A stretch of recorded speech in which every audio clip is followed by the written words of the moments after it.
kept you waiting, huh? It's been a long time. Though I have a bad feeling I'm gonna be rusty on this one.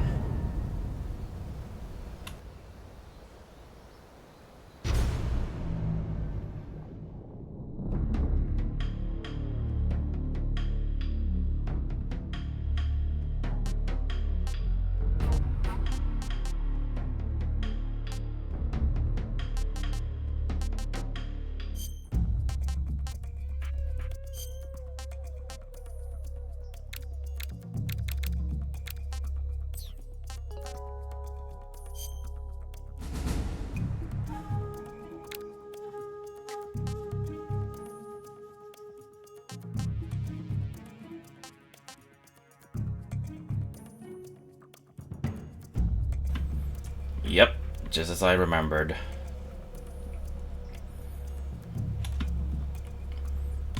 So I had to minimize my injuries for this one if I want to play it in extreme. But I am rusty. So for now I had to at least work myself back to my prime. 5 life bars or less. 3 alert phases or less on hard. I am not ready for that yet.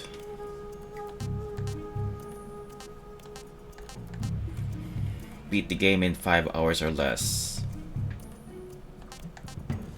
I could try that, but I need to unrust myself first.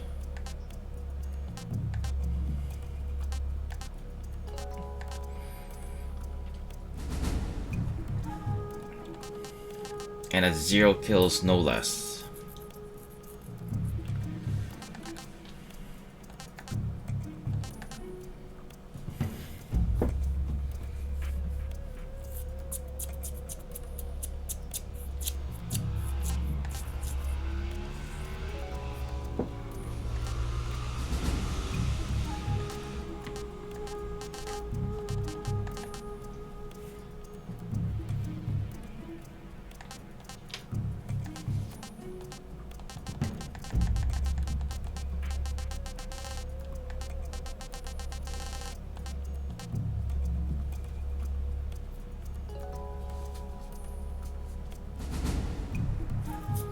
Okay, I need to keep that snake with me all the way to the end.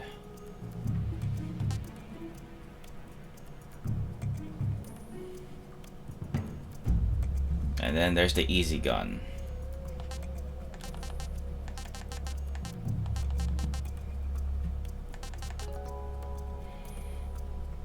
And not seen once.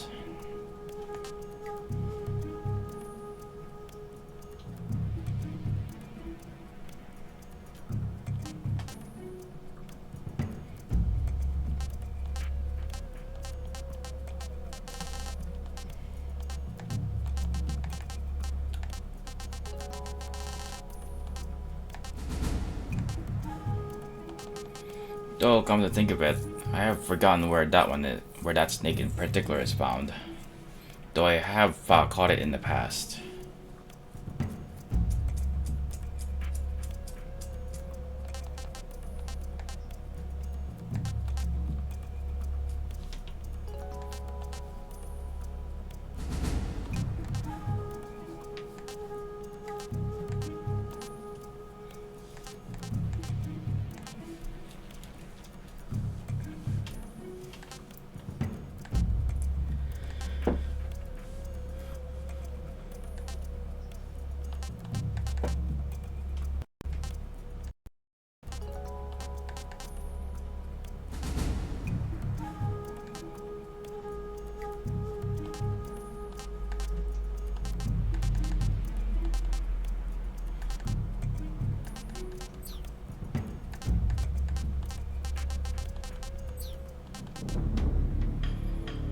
I guess this is the point we have to start here.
To earn the codename Fox. If I remember it right, in Metal Gear Solid 4, the farthest I got for the title is Foxhound, which is usually in hard difficulty. But that's a whole different matter entirely. And also high die. You just caught me trying to get a dilemma over here. I am very rusty. That's all I can say. So I should probably start on normal, considering that we're dealing with the with a new engine, so to speak. This is probably based on 5 on how mechanics go. At least as far as my conclusions are concerned.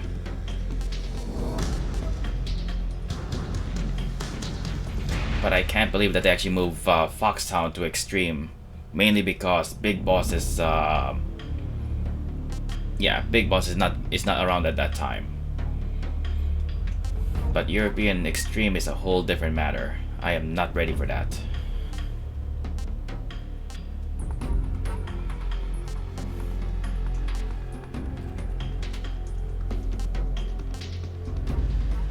Thing is though, when it comes to getting the Fox achievement, I need to do this in less than 5 hours. And have to be taken as the least amount of injuries as I can take. And probably as few saves as possible too. Maybe. Let me take a look at the titles. Let's see. No special items, no life medicine. Cannot take more than 5 life bars. Cannot kill anyone. Cannot be seen 3 times, and no continues. So in other words, if I fail, I'll have to load back to the previous save. No retries. And I had to do this in 5 hours. In other words, practically the length of my stream, which I would be playing in 5 hours at best. But that will require skipping cutscenes, and given how long has it been since I played 3, I'm going to need a refresher. It has been a long time after all. But still, extreme is definitely extreme. No alert phases whatsoever. In other words, if I get seen, I have to reload from the past save. No buts.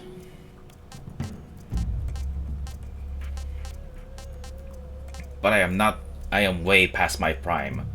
If I can actually work my way back to the days of Metal Gear Solid 4, I might have a fighting chance. So, that being said, what I like, you can guess what it is.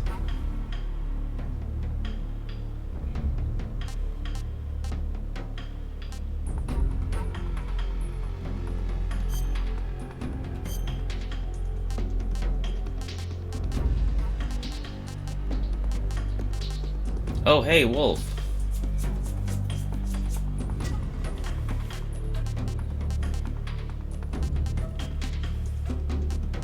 I know I've not put any chat overlays yet. But there's still a lot of experimenting to be done since there's a lot of space to work with.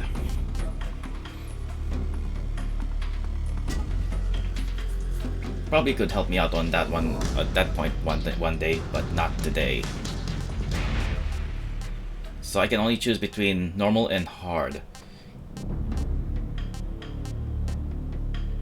And certainly not extreme. I have too much rust to try extreme for now. Not to mention, I like my tranquilizers.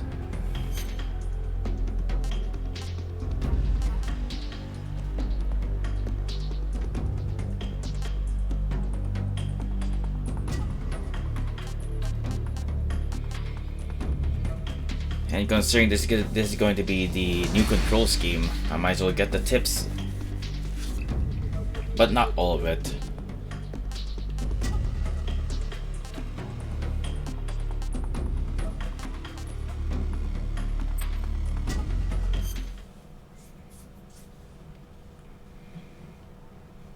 After the end of World War II, the world was split into two, East and West.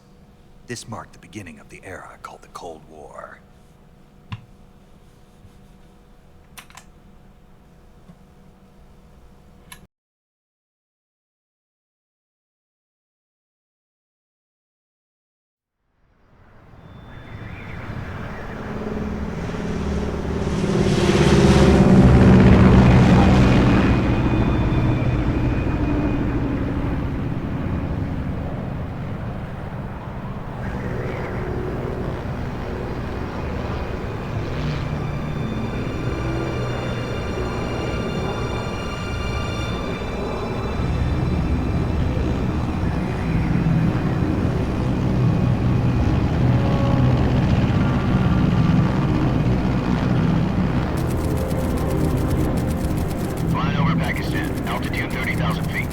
Approaching Soviet airspace.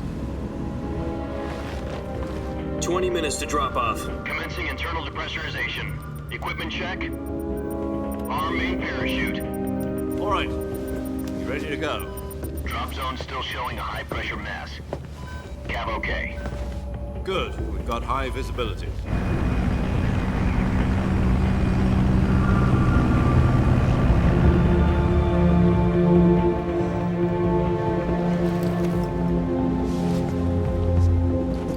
Put out that cigar. Connecting oxygen hose to interior connector. Put on your mask.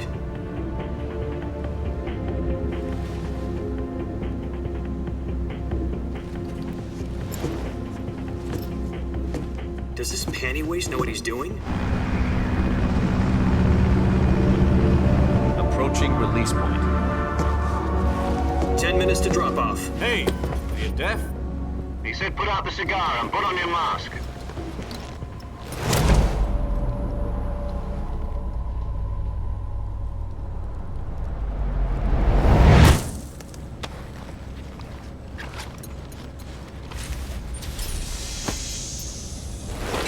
Depressurization complete. Checking oxygen supply. 6 minutes to drop off. Opening rear hatch.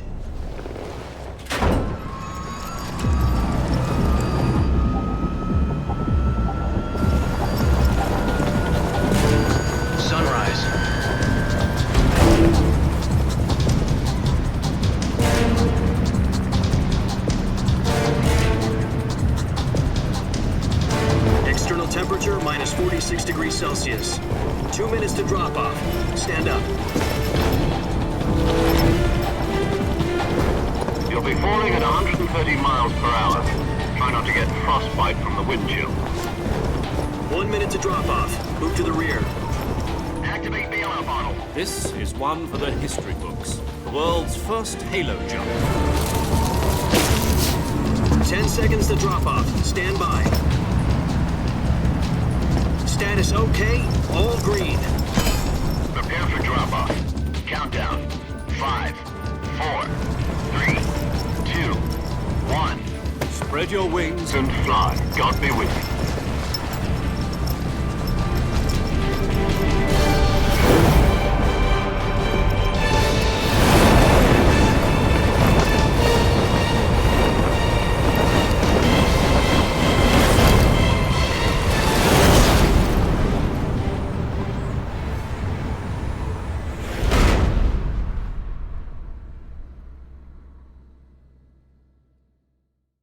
Jack, I've got some important news.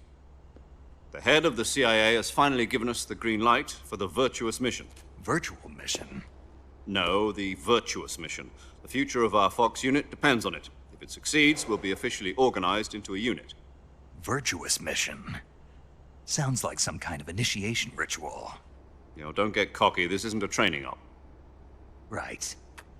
So what exactly is this wonderful mission? Well, about 2 years ago, a certain Soviet scientist requested asylum in the West through one of our moles.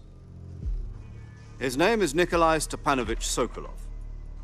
He's head of the OKB 754 Design Bureau, one of the Soviets' top-secret weapon research facilities, and the East's foremost expert on weapons development.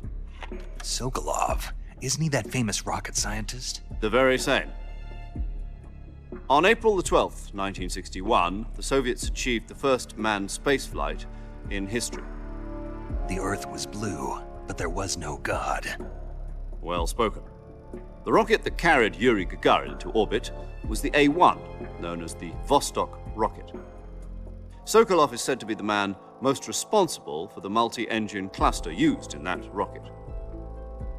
After Gagarin's flight, Sokolov left rocket development to become the head of the newly established Design Bureau. From a lowly technician to head of a design bureau, that's quite a success story, so why'd he want to defect? It seems he'd become afraid of his own creations. Afraid? Call it a crisis of conscience. And for that, he left his country and his family behind and went over the fence? Not exactly. One of his conditions was that his family was also to be taken safely to the West. We used a mole to get the family out first and succeeded in sneaking Sokolov over the Berlin Wall shortly afterwards. I was the one who conducted the operation. The security on the eastern side was still full of holes back then. Then what? We got Sokolov over in one piece, but the whole ordeal had left him exhausted, and we checked him into a hospital in West Berlin. It took him 2 weeks and more than 600 miles to get from the research facility in the Soviet Union to Berlin. He was in no condition to say anything coherent.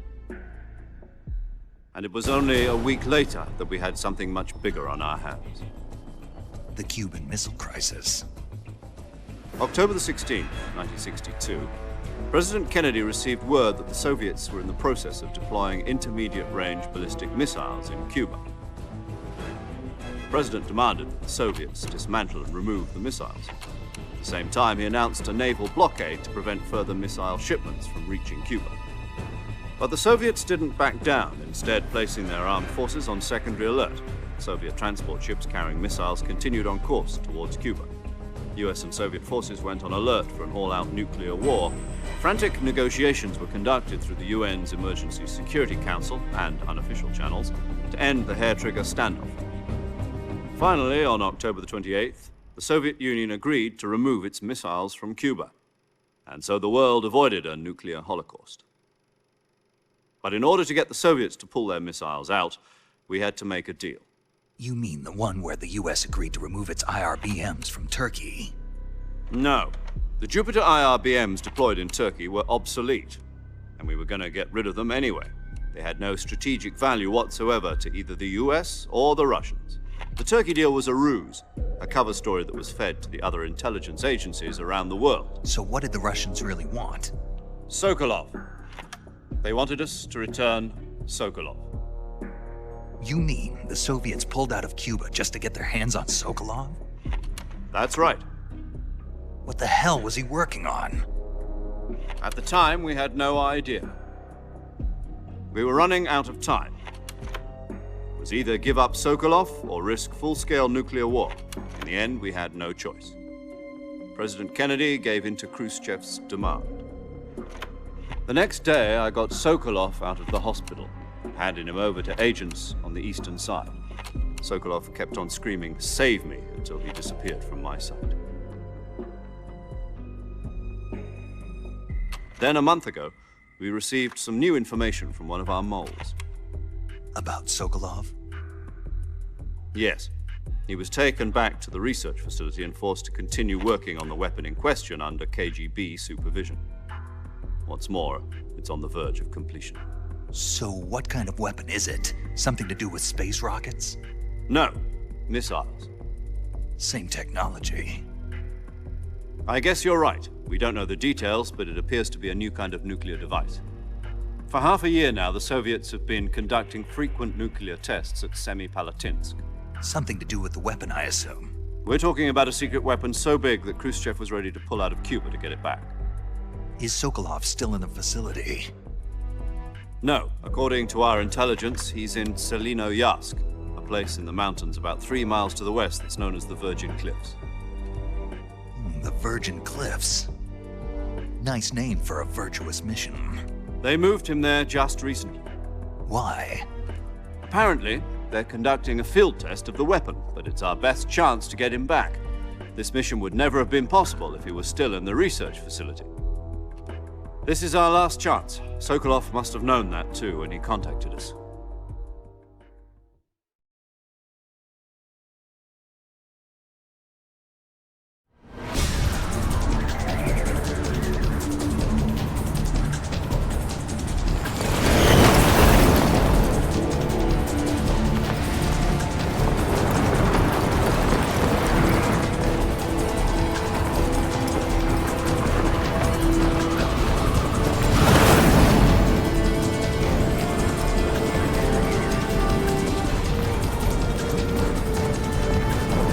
Listen up, Jack. Your mission is to infiltrate Selinoyarsk in the Soviet mountains, ensure the safety of Sokolov, and bring him back to the west.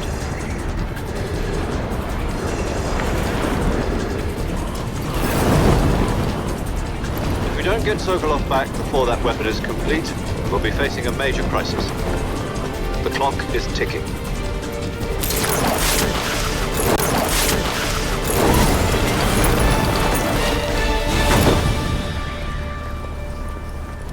Once we've confirmed the rescue of Sokolov, stand by at the recovery point. A recovery balloon will be dropped at that point. Helium will be pumped into the balloon to inflate it. The process takes about 20 minutes. Once it's complete, the gunship's arm will latch onto the balloon and pull it up. The Fulton surface-to-air recovery system. I'm familiar with the theory. Take it easy. It's been combat-proven. Do you think Sokolov is up to it? The shock will be less than during a parachute jump, and the arm can handle up to 500 pounds. So you're planning on going over the border in a single combat Talon? She's equipped with 2 6-barrel 20mm Vulcan cannons, as well as 2 40mm machine guns. Sounds like she could hold her own against a battalion of tanks. Even with the fuel in the reserve tank, we're facing a 4-hour time limit. If all goes well, it shouldn't take more than a few hours. Home in time for dinner. But if anything goes wrong, you'll be eating dinner, breakfast, and all the rest of your meals in the jungle.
Do you copy? You're already in enemy territory, and somebody might be listening in. From here on out, we'll be using code names to refer to each other. Your code name for this mission will be Naked Snake. I'll be referring to you as Snake from now on. You're not to mention your real name. Snake? Oh, you don't like snakes? What do you mean? Well, you've eaten one before, haven't you? In survival training? I'm glad to hear that. I don't know if I'd ever order one in a restaurant, but... Be careful, you might not have a choice. What about you, Major? What should I call you? Let's see. I'll be Tom. Call me Major Tom. This will be a sneaking mission. You must not be seen by the enemy. You must leave no trace of your presence. Is that clear? This kind of infiltration is the Fox unit's speciality. In other words, weapons and equipment are procured on site.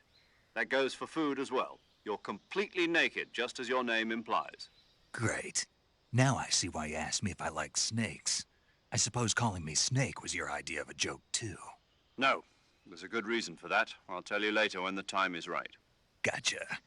Getting back to the subject, how exactly am I supposed to feed myself? You've been issued a knife and a tranquilizer gun. Use them to hunt for food. You'll also find some medical supplies in your backpack. Yeah, about the backpack. I lost it in a tree on the way down. I see. Well, you'd better go back and get it then. You know where it is? No problem. I can see it from here. It's stuck on a branch. To climb a tree, stand in front of a tree that's covered in ivy and press the action button. I'll be monitoring your progress over the radio. We can't risk violating Soviet airspace, but I'll be in the gunship. My frequency is 140.85. I'll give you a call if I need to talk to you. If you need to talk to me, use the send function. Okay, Snake, go get your backpack.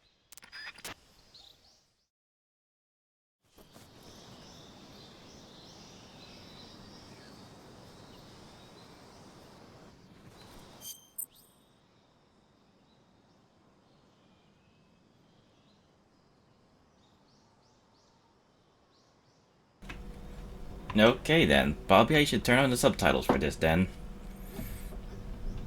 Would probably be nice. And of course, the buttons are also different too. But I'll make do.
Much better.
Yeah, it definitely has been a long time.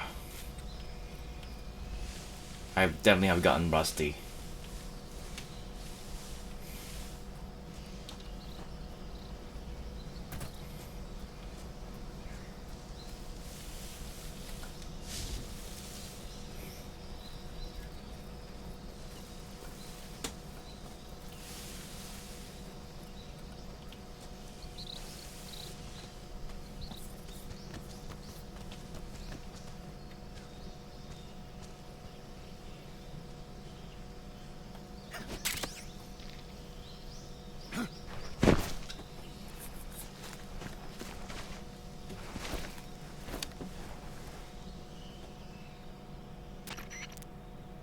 I see you've retrieved your backpack, Snake.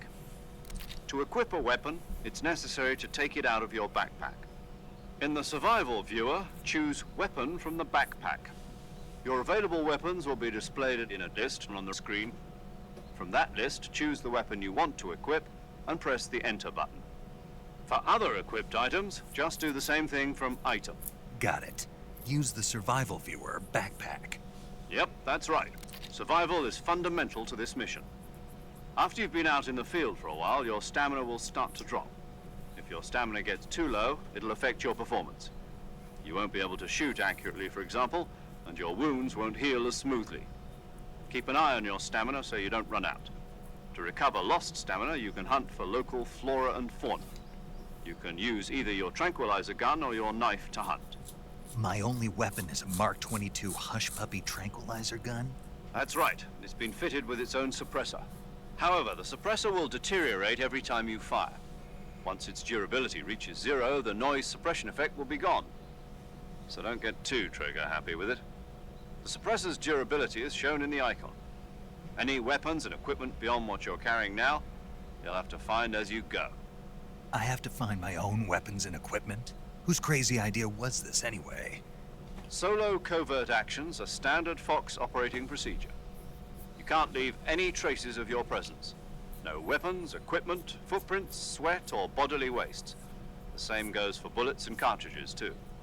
Your presence in enemy territory is already a violation of international conventions of warfare. There aren't supposed to be any American soldiers in Russia. It could spark an international incident.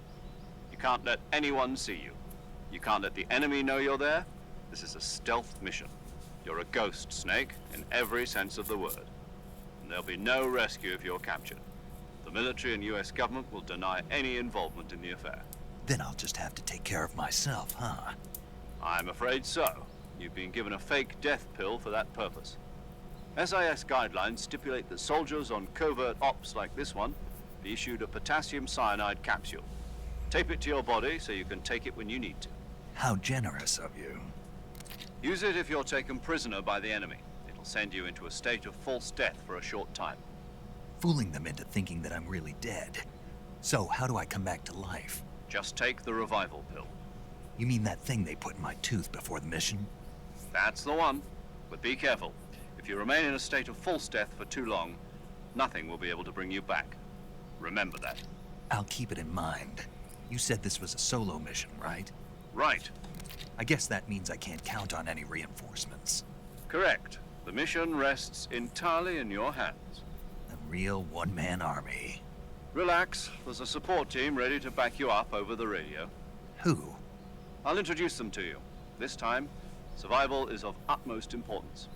The first member of the support team will be in charge of monitoring your physical condition, acting as a medic, so to speak, as well as recording your mission data. She's a member of Fox as well, and she's here on the gunship with me. She? Hello, Snake. I'm paramedic. Nice to meet you. Paramedic. As in a medic who comes in by parachute. Aren't you going to tell me your real name? Are you going to tell me yours, Mr. Snake? My name, huh? It's John Doe. And they call you Jack for short. You're a regular Captain Nemo. A name means nothing on the battlefield. After a week, no one has a name. What's your name? Jane Doe. Very funny. I wasn't joking, but I'll tell you my name only if you manage to make it back alive. My frequency is 145.73. She's also in charge of recording your mission data. Whenever you want to save, send a message over the reserved save frequency. 140.96. So saving lets me record my mission data. That's right. It also records the state of your health. Good to know. There's one more person I want to introduce you to, Snake. Huh? Speaking of snakes, you remember the boss, don't you? A legendary soldier and your mentor. Actually, it was the boss that got the DCI's authorization in the first place. She's going to be serving as Fox's mission advisor. Boss is? She also helped me plan this mission. She and I were at SAS together. Jack, is that you? How many years has it been? Boss? That's right. It's me. Oh. Talk to me. Let me hear your voice. It's been 5 years, 72 days, and 18 hours. You've lost weight. You can tell just by the sound of my voice. Of course I can. I know all about you. Really? Well, I don't know anything about you. What's that supposed to mean? Why'd you disappear on me all of a sudden? I was on a top-secret mission. You didn't need me anymore. But there were still so many things I wanted you to teach me. No. I taught you everything you needed to know about fighting techniques. I taught you all I could. The rest you needed to learn on your own. Techniques, sure. But what about how to think like a soldier? How to think like a soldier? I can't teach you that. A soldier needs to be strong in spirit, body, and technique. And the only thing you can learn from someone else is technique. In fact, technique doesn't even matter. What's most important is spirit. Spirit and body are like two sides of a single coin. They're the same thing. I can't teach you how to think. You'll just have to figure it out for yourself. Listen to me, Jack. Just because soldiers are on the same side right now doesn't mean they always will be. Having personal feelings about your comrades is one of the worst sins you can commit. Politics determine who you face on the battlefield. And politics are a living thing. They change along with the times. Yesterday's good might be tomorrow's evil. Is that why you abandoned me? No, it had nothing to do with you. I already told you, Jack. I was on a top-secret mission. A soldier has to follow whatever orders he's given. It's not his place to question why. But you're looking for a reason to fight. You're a natural-born fighter, but you're not quite a soldier. A soldier is a political tool, nothing more. That's doubly true if he's a career soldier. Right and wrong have no place in his mission.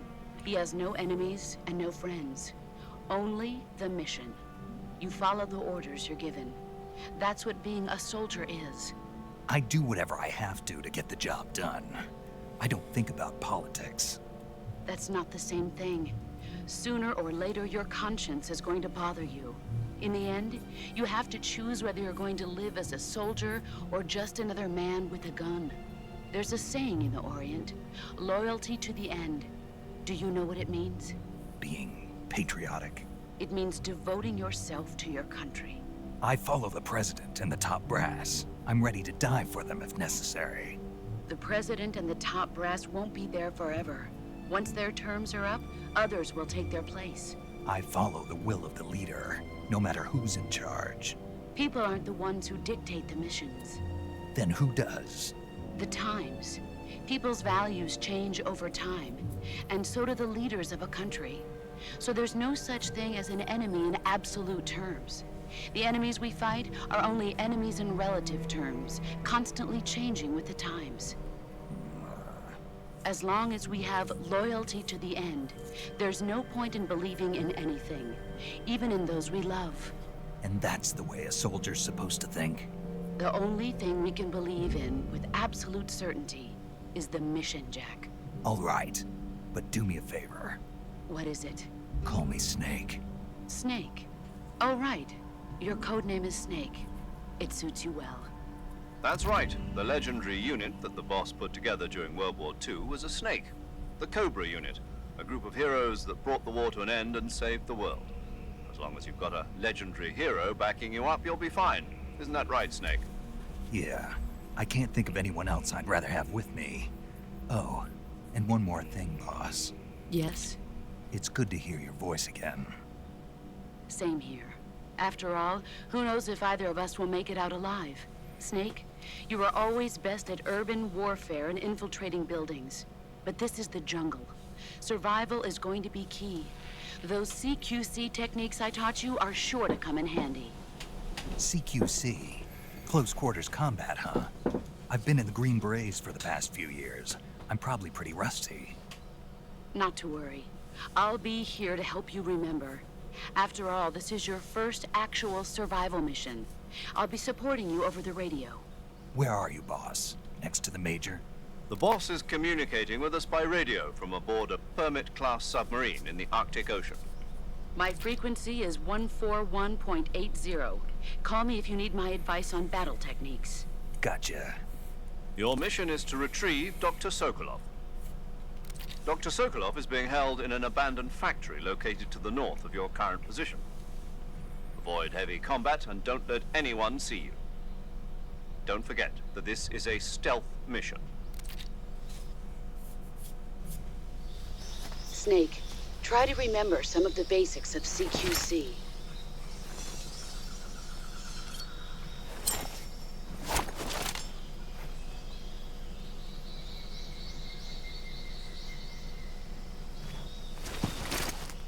Commencing virtuous mission now.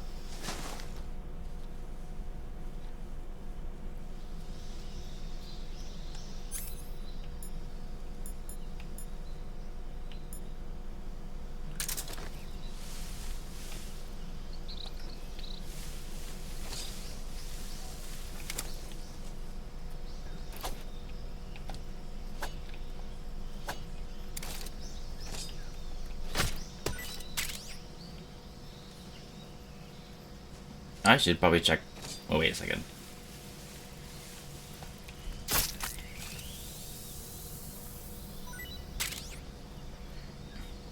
I should probably check about the food information.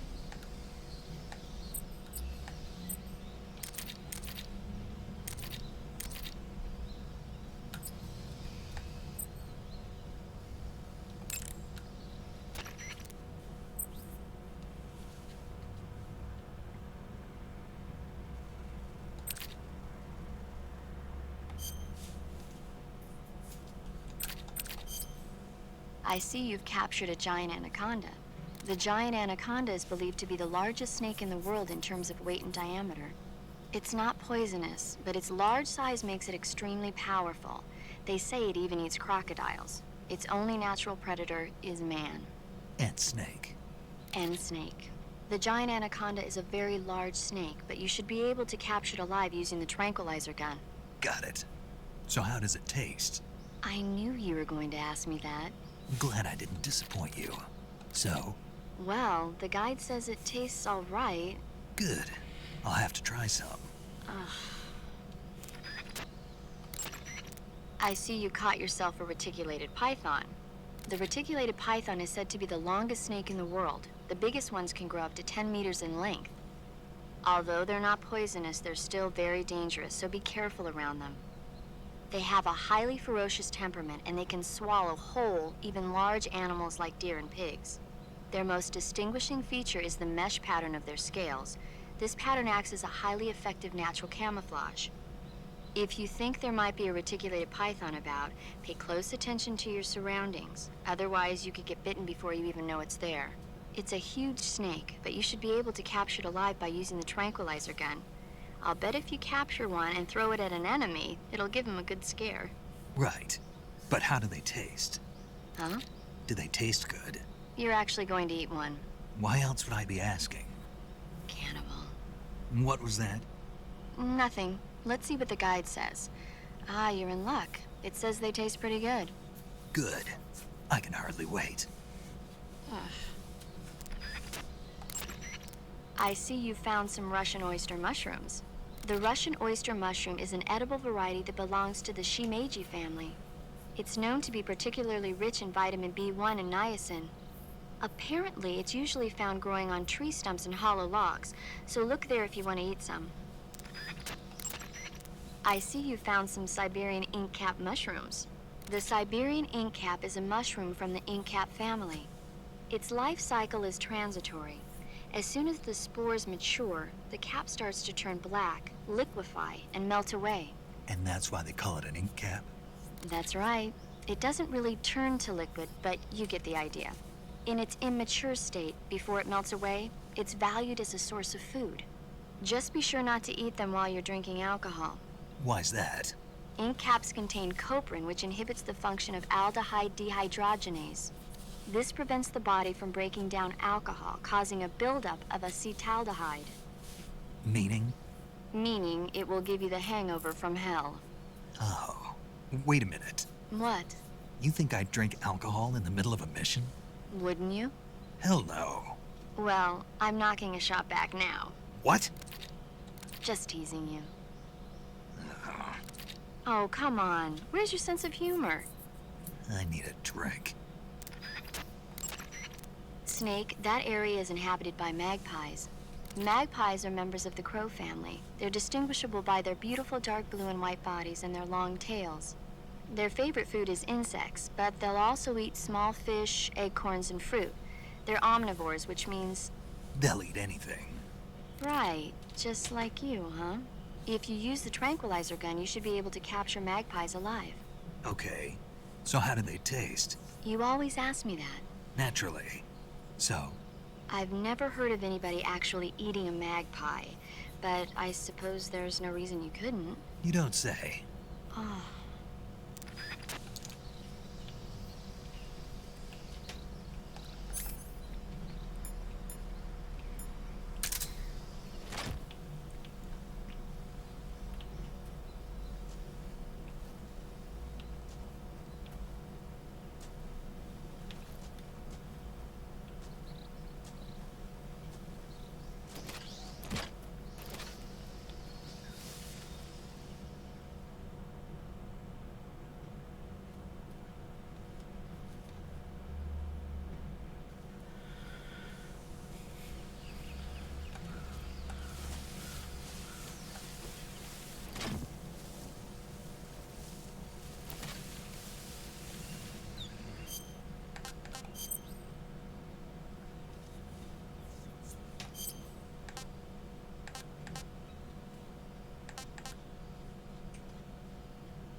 Disgusting.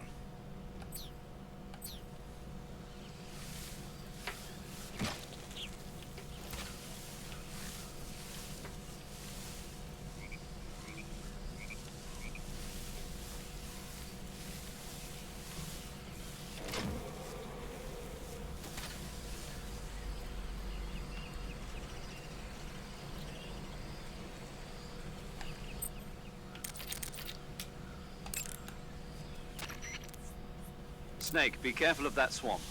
What's dangerous about it? It's a bottomless swamp. A bottomless swamp? Yes. The mud in that swamp is highly viscous. It will stick to your body like tar. It will be impossible for you to swim. If you get swallowed by the bottomless swamp, you won't be able to escape on your own. Once you sink down to about head level, you'll be trapped for good. Make sure you get out before that happens. So, I have to make sure I don't sink too far. Got it. Snake, wait. There's more? Yes. What? Crocodiles. Crocodiles? Yes. Yes. Crocodiles. Like the reptile. That's correct. More accurately, they're Indian gavials. What are crocs doing deep in this forest? You'll have to ask Paramedic about that one. Paramedic? Yes. The Indian gavial is a crocodile that originally lived in freshwater regions in India and Nepal. Why are Indian crocodiles way out here? They're captive crocodiles that were brought here for research purposes but escaped and became wild again. Indian gavials are large creatures. Adult males grow to over 6 meters in length. You'll never catch one alive, even if you use the tranquilizer gun. Got it. So, how do they... Taste? Yes, I did look into that. You know what they always say. Tastes like chicken. Sounds delicious. But be careful when capturing an Indian gavial. Normally they're cowardly creatures, but the ones in the forest there are belligerent. Apparently they attack humans. What do you mean? They weren't the direct subject of any serious research, but some think they may have become violent as a side effect of the atomic research that was conducted nearby. Well, I remember those things. These are gonna give me some problems.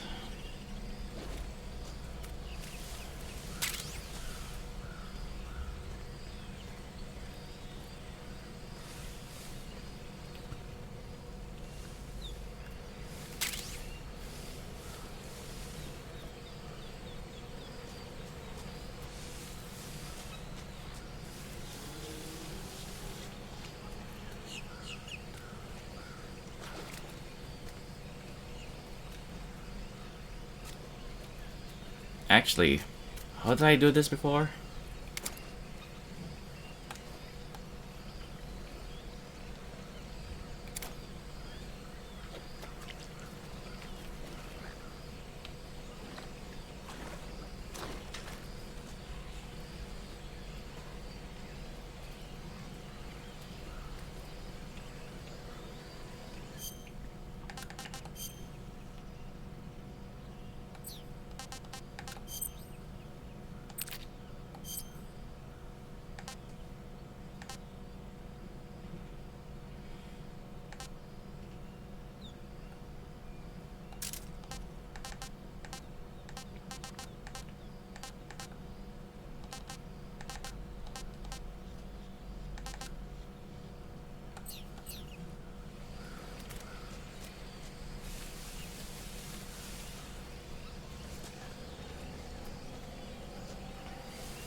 Now that is a deep sink.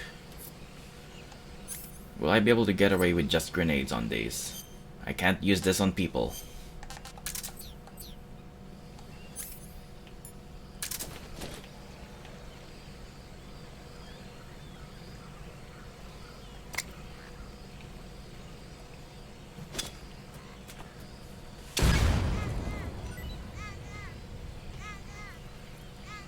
Nice shot, I guess.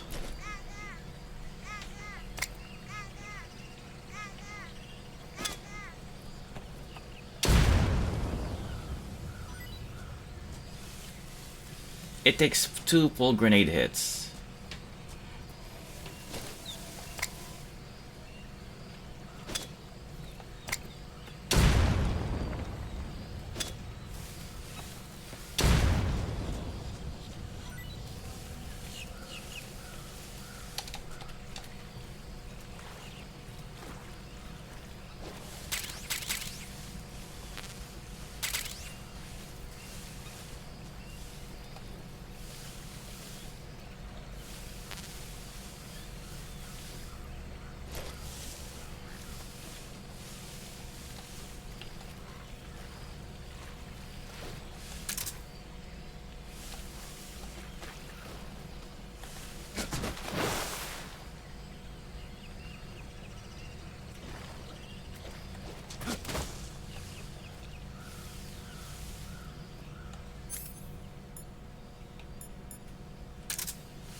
That stamina is going down a bit faster than I expected.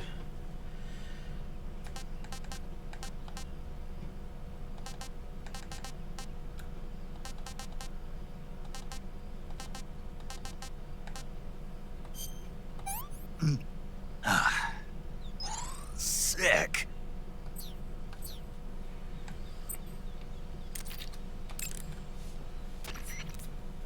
I see you've got yourself a Baltic hornet's nest.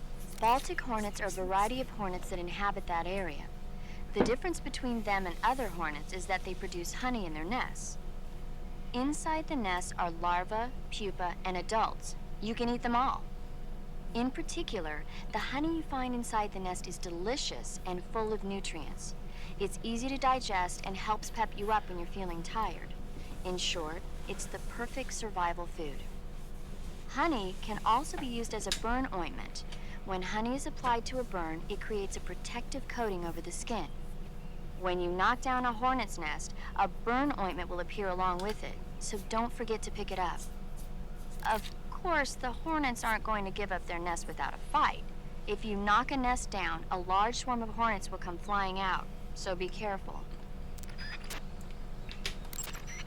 I see you have a calorie mate. Calorie mate.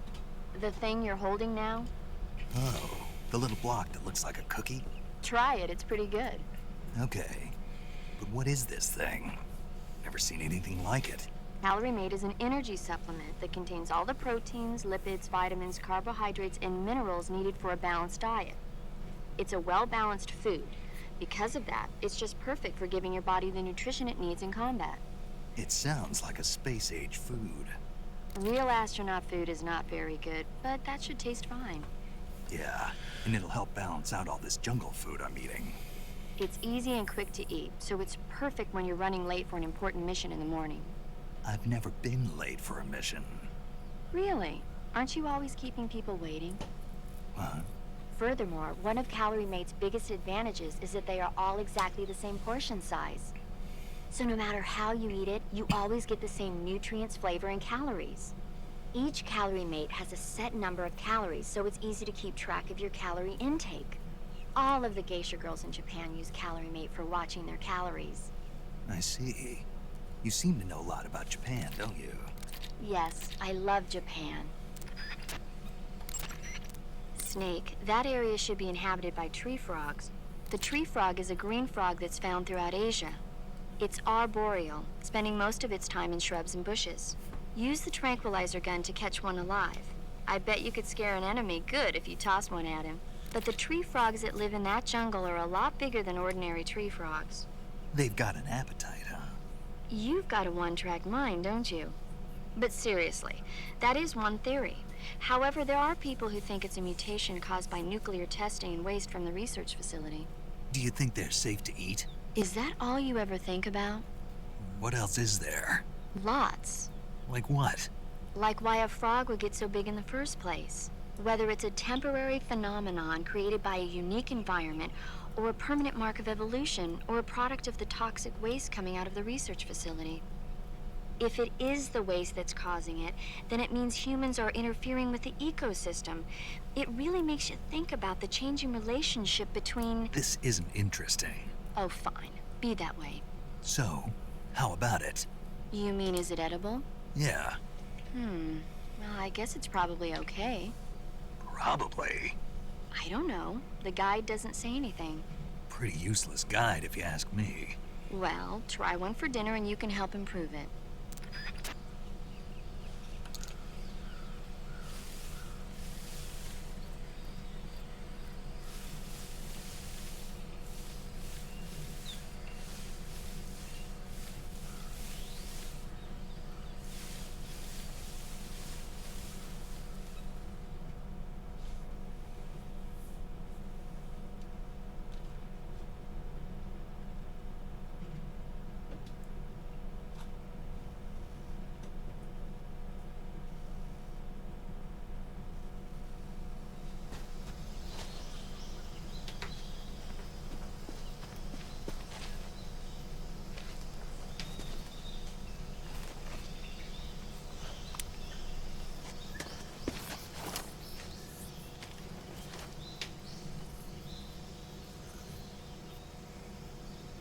Major, I've spotted 2 enemy soldiers. They're probably KGB troops sent to guard Sokolov. AK-47s and grenades.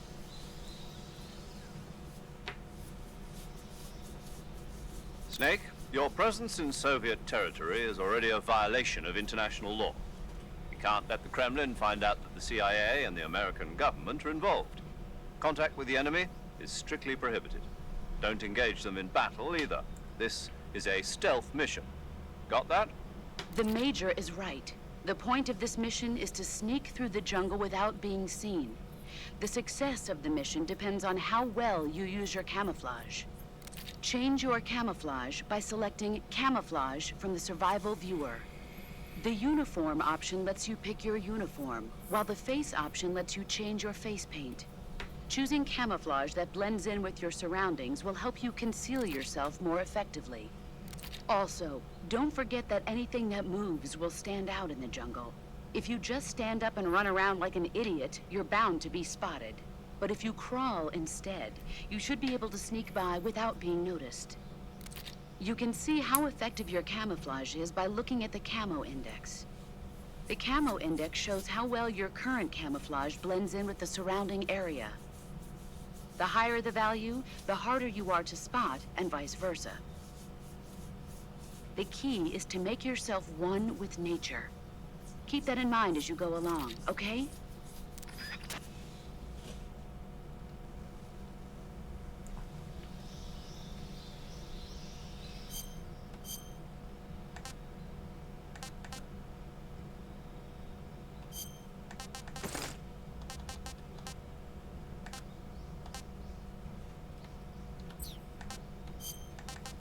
No grenades. If I could probably let these spoil, I got some ideas. Some rather nasty ideas.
Really?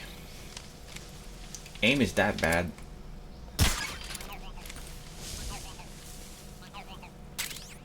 Thermal goggles. This early?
Tasty.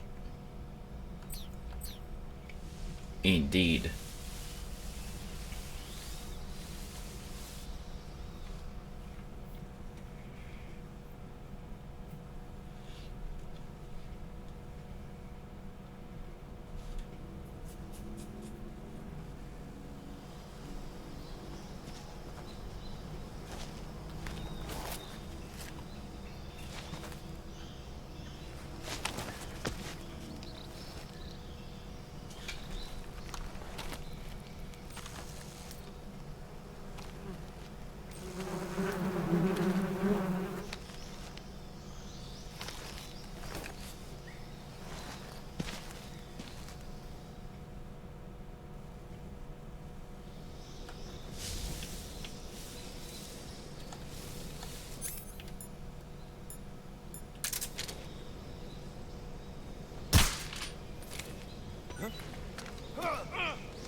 Here comes the bees.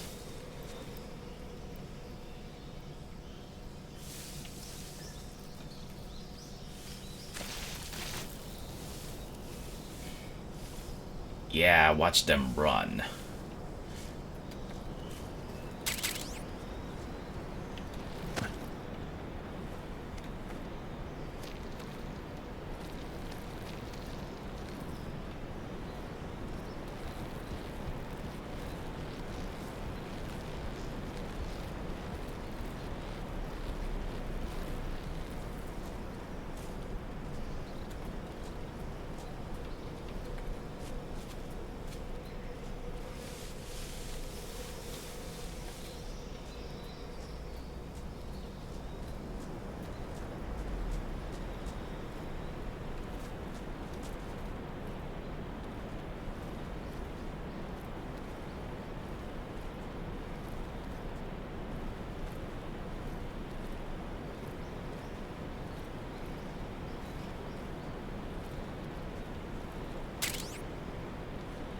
Well.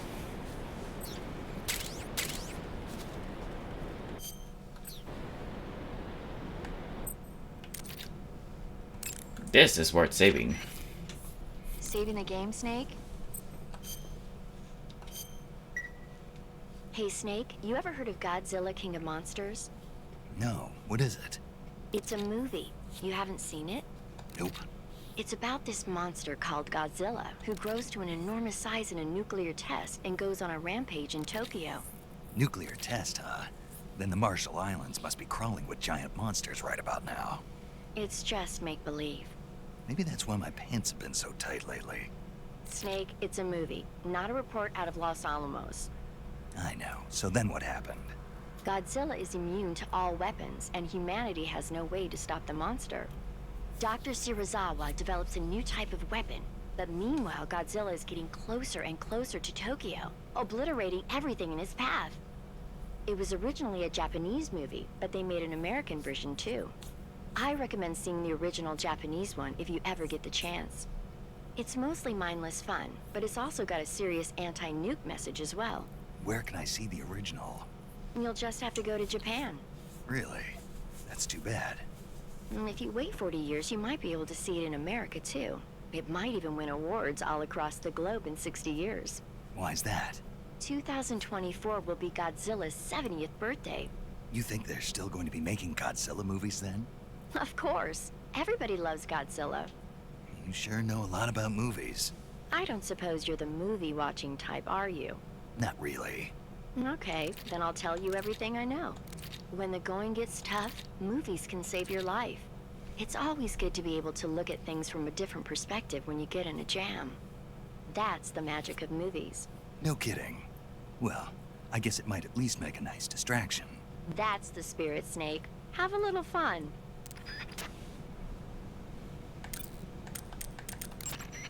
Camouflage is an indispensable tool when you're sneaking through the jungle. To use camouflage, first press the Survival Viewer button to go to the Survival Viewer. Then select Camouflage and press the Enter button. Select Uniform to select Battle Fatigues, and Face to select Face Paint. Choose battle fatigues that match the surrounding environment. The most effective camouflage is attained by selecting fatigues that blend in with the environment. Camouflage patterns that stand out in your surroundings will attract attention. Visibility is poor in the jungle, so you'll be finding yourself in a lot of unexpected encounters. Naturally, this means that close quarters combat will be more important than ever. So I'll have plenty of chances to use CQC then. That's right. In proximity encounters, firing a gun isn't necessarily the best response to every situation. It's only one option among many. Rather than taking the time to draw, aim, and fire a gun, engaging your opponent in hand-to-hand combat can sometimes be a faster and more reliable way of subduing him. Besides, in a sneaking mission like this one, it's too dangerous to go around firing your gun. You'll end up revealing yourself to the enemy.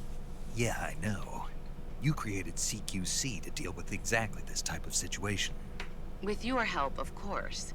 In a battle situation, you'll only have a split second to decide how to attack. Press the aim button to get ready, then use the attack button to attack using a weapon. Use the CQC button to attack using CQC. Press the CQC button once to throw a punch. Pressing it multiple times in succession will allow you to deliver a combo attack. But striking your opponent is just one aspect of CQC. It doesn't really start to shine until you've got your enemy in a hold. Press and hold down the CQC button to grab your opponent with your hand. From there, you can use the movement stick to knock your opponent off balance and throw him to the ground. This can be used to knock an opponent out in a single blow. If you don't press the movement stick, grapple with your enemy until you're behind them and can get your knife to their throat. Grabbing an enemy from behind and holding your knife against his throat will render him virtually powerless. From this point, there are several things you can do. Press the action button to slit the enemy's throat with your knife. Move the movement stick and press the CQC button to throw the enemy to the ground. Tap the CQC button rapidly to choke the enemy. You can use this to knock him out or even kill him if you do it long enough. By continuing to hold down the CQC button, you can move around while keeping your grip on the enemy. By pressing the aim button, you can aim your currently equipped weapon at another enemy. With their comrade acting as a human shield, the enemy will be reluctant to attack you. Press the interrogate button to press your knife against the enemy and demand information. You'll be surprised at how much you can learn this way. But don't get too complacent. While your enemy may be powerless in your grip, he'll use any opportunity he can to counterattack. You can only use CQC to grab enemies when your right hand is free to grab and pull them toward you. In other words, when you're barehanded or equipped with a one-handed weapon like a survival knife or a handgun. You won't be able to grab hold of enemies when equipped with two-handed weapons, such as the assault rifle or weapons such as hand grenades that don't leave your right hand free to control the enemy. So in other words, I can't throw enemies with CQC when I'm holding an assault rifle or a hand grenade. Exactly. Don't forget it.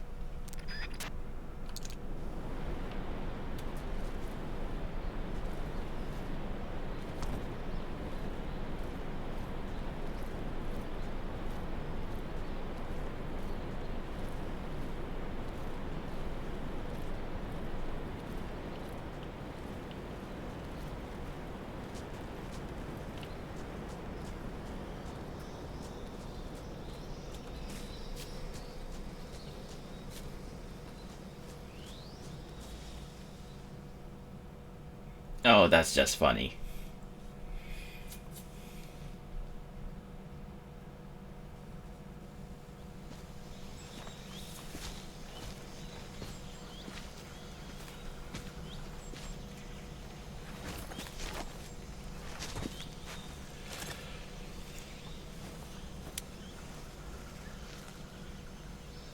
Major, I've reached the abandoned factory where Sokolov is supposedly being held. This place is a dump.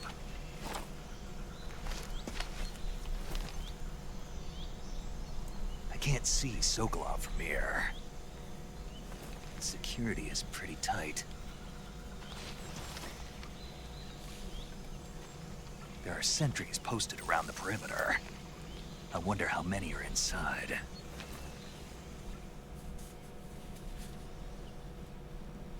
Your objective, Sokolov, is inside the factory. They should be holding him in a room in the northeast section. Northeast section. Got it. Be careful. Your mission is to bring Sokolov back alive. He must not be exposed to any kind of danger. Do not approach Sokolov while in the alert phase. Right. Oh, and one more thing, Snake. You mean there's more? No, it's just that when you get to Sokolov, I want you to tell him something from me. And that is? Sorry for being so late. Is that all? Yes. Understood. Beginning my approach to the target.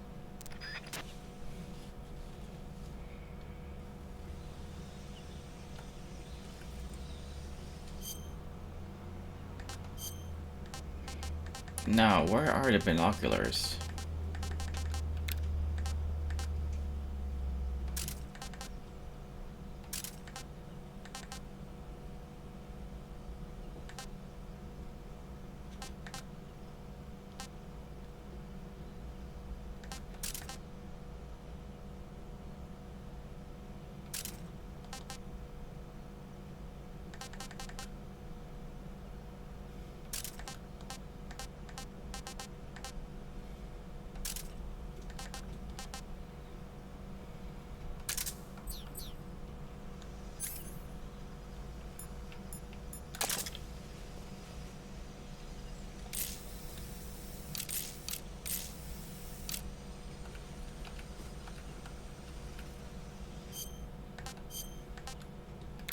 Yeah, I'm not gonna be using the binoculars.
Mission accomplished, I guess.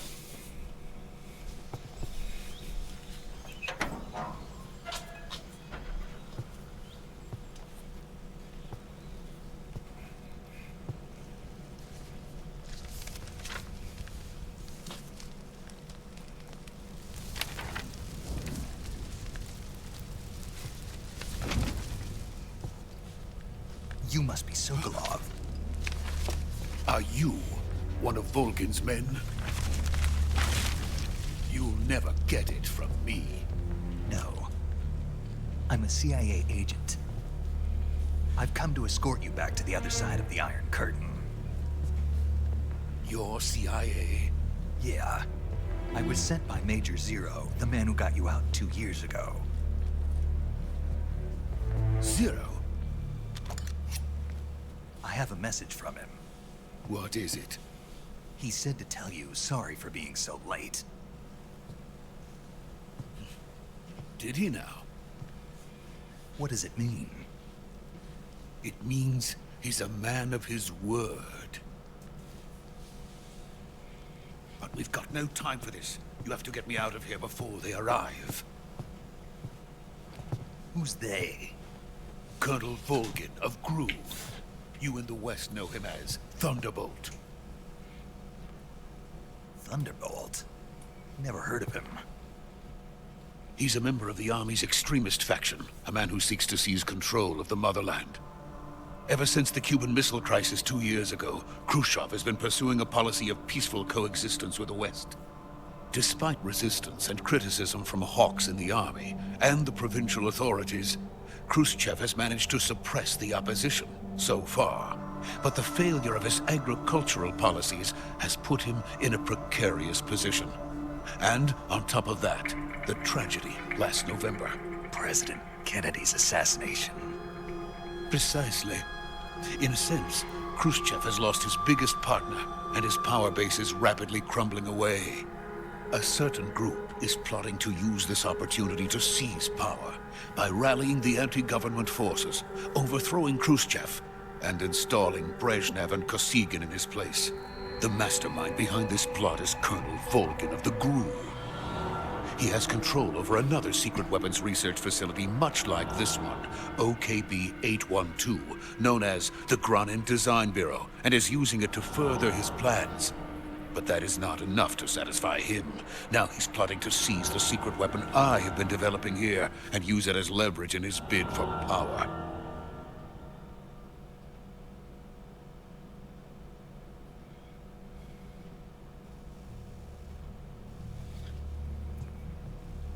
The intelligence says that they are going to make their move during the test. Then, the soldiers outside. Exactly. They wouldn't need that many men just to keep me inside. Their orders were to prevent Colonel Volgin from capturing me. Even if it meant killing me in the process, or so it would seem.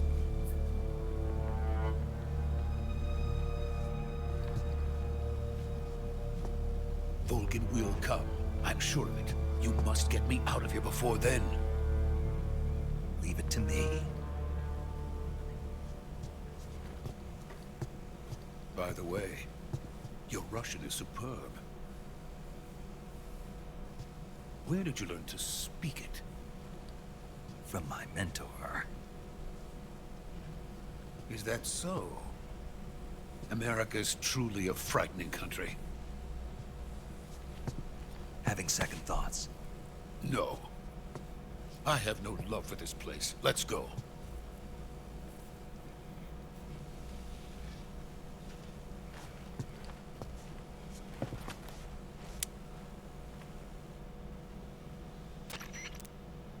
Major, this is Snake. Sokolov is safe with me. He's doing fine. No injuries. Good work, Snake. Now hurry up and get Sokolov to the recovery point. We'll rendezvous with you there. Roger. What about the sentries? No one spotted me. I see. What about the boss? We lost contact with the boss some time ago. What happened? It's probably just a weak signal. Just hurry and get Sokolov out of there.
Freeze!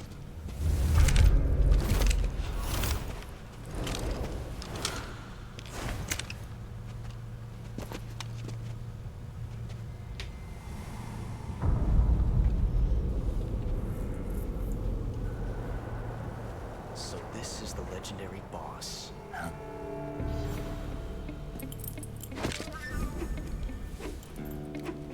Huh?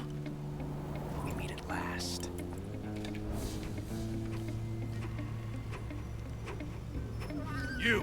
You're from the Ocelot unit of Spetsnaz.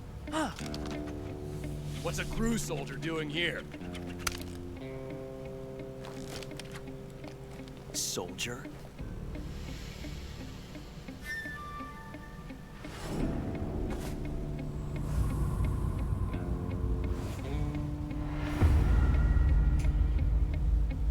He's the Ocelot commander. That's Major Ocelot to you. Don't you forget it.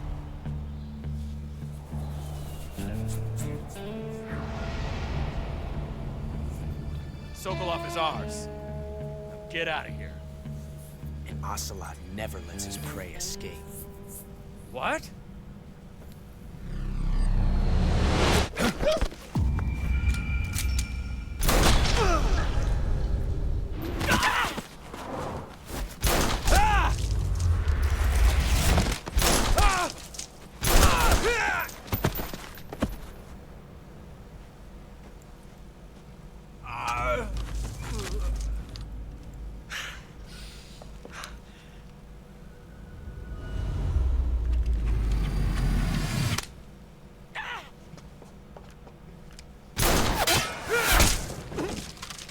Trick shot.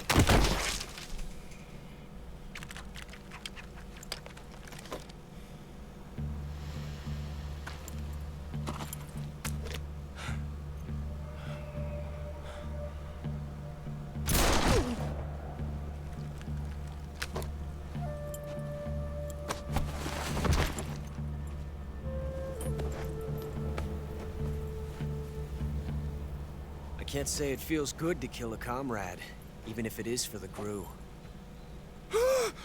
Sokolov, take cover. Huh.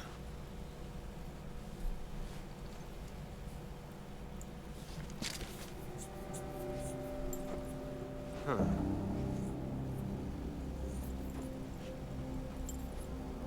You're not the boss, are you?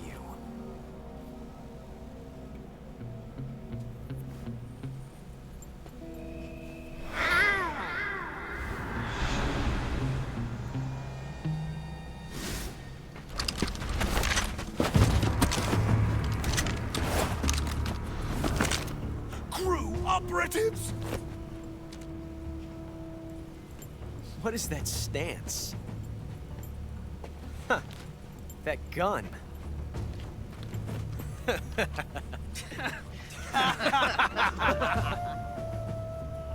If you're not the boss,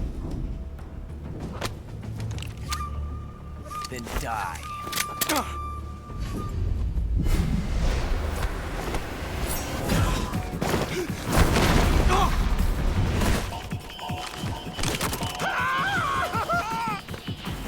Major! Leave it! Shoot the other one!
I see what you were trying to do, but testing a technique you've only heard about in the middle of battle wasn't very smart. You were asking to have your gun jam on you. Besides, I don't think you're cut out for an automatic in the first place. You tend to twist your elbow to absorb the recoil. That's more of a revolver technique. You filthy American dog!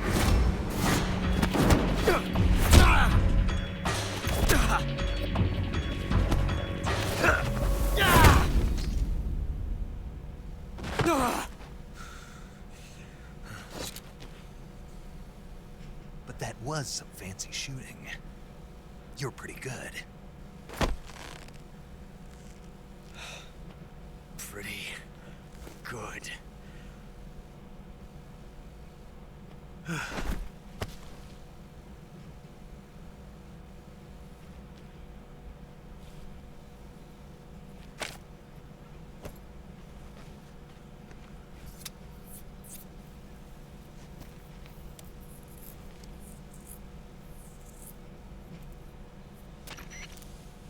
Major, do you read me? I read you. Snake, you all right? I've run into a few snags. These guys were after Sokolov too. Apparently they were taking orders from a GRU colonel named Volgan. A GRU colonel? Part of an internal Soviet power struggle, according to Sokolov. Something between the KGB and GRU. Between Khrushchev's supporters and Volgan's. Sokolov was being guarded by the KGB and hunted by GRU? Snake, it sounds like this could be even hotter than Cuba. I don't like it. Something about the whole thing stinks. I agree. You'd better hurry. Sokolov ran off by himself, but I'll catch up to him. We're counting on you.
Alright, ready to go.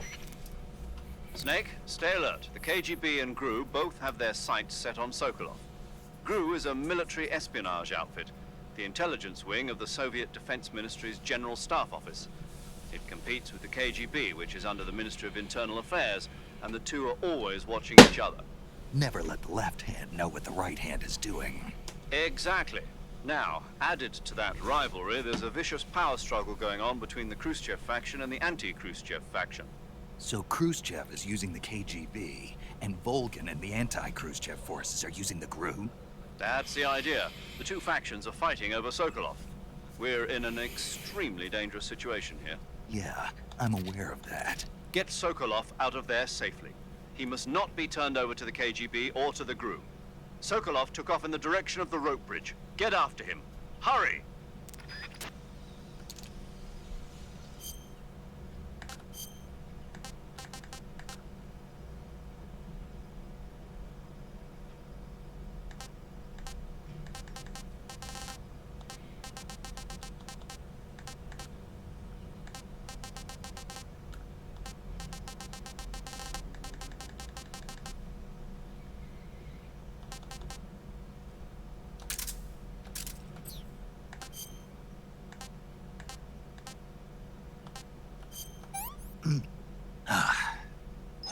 That's tasty.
okay?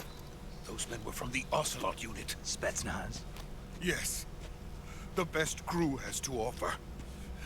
They're coming for me. I'm finished! Calm down. I'll get you out of here, I promise. And we got some of the best backup we could ask for. Look.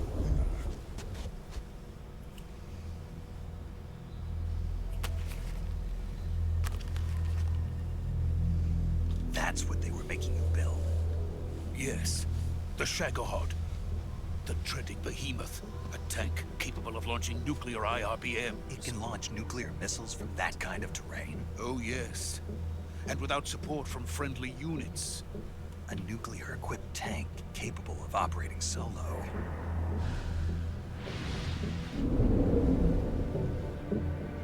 Is that thing finished? No. This is only the end of Phase 1. It won't be truly finished until we complete Phase 2. Phase 2? The weapon's true form.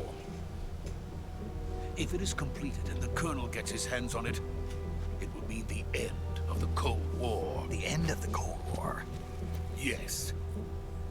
And then the Age of Fear will truly begin. A world war. I had no choice but to cooperate. I didn't want to die. I wanted to see my wife and child again in America. Please, take me to America, quickly. They cannot complete it without my help. Got it. Let's go.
Boss?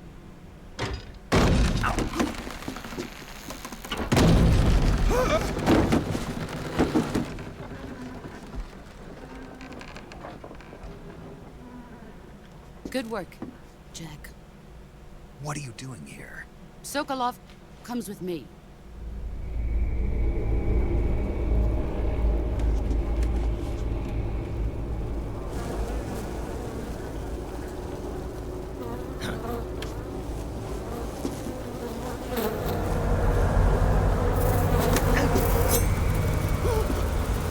Hornets?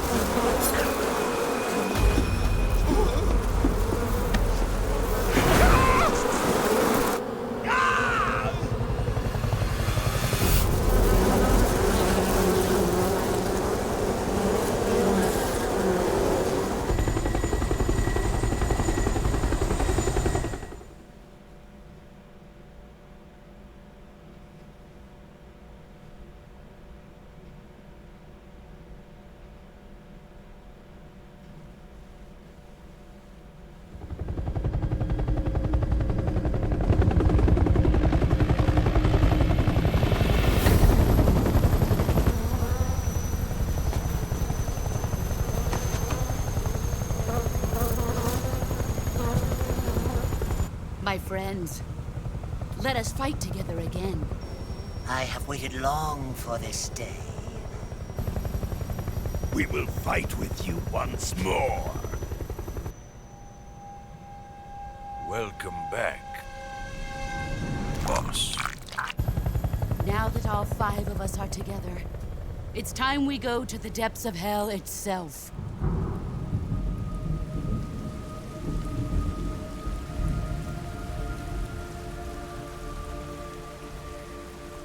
It's raining blood. Is he crying?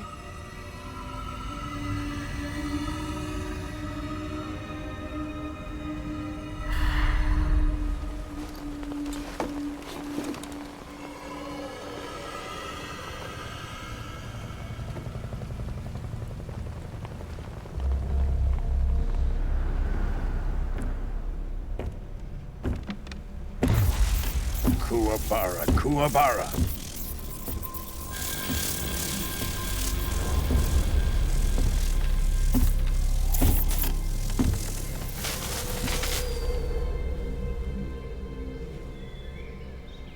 Ah, what a joyful scene.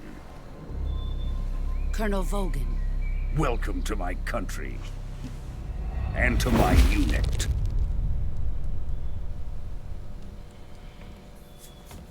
Boss, what is this? I'm defecting to the Soviet Union. Sokolov is a little gift from my new hosts. Recoilless nuclear warheads.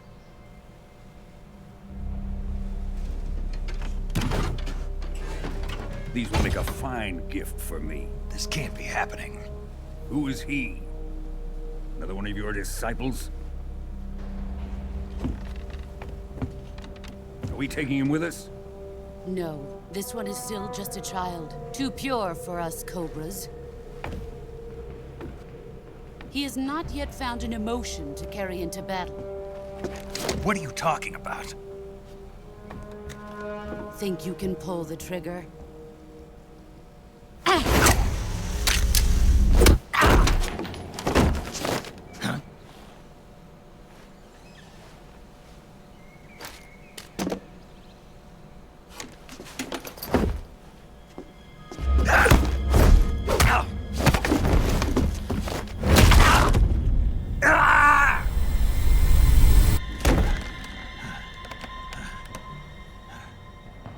He's seen my face. We can't let him live.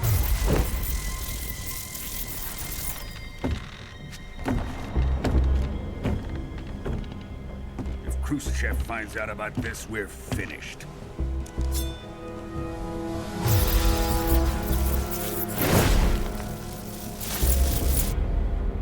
He must die. Wait. He's my apprentice. I'll take care of him.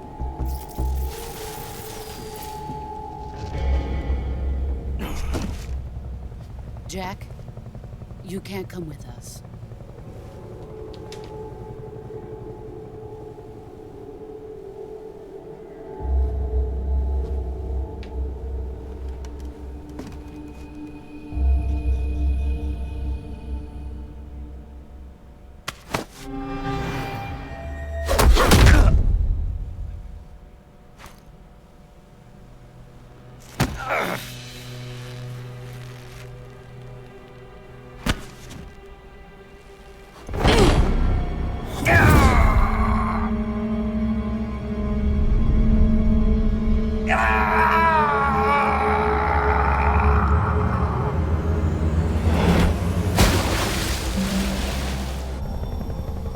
The new blood has been rejected.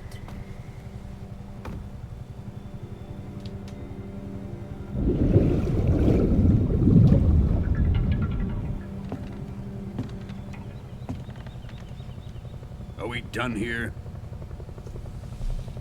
Now, onto Sokolov's research facility. Shagohod is ours.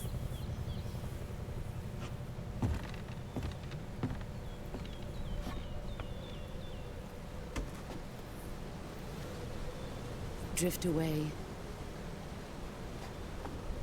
My place is with them now.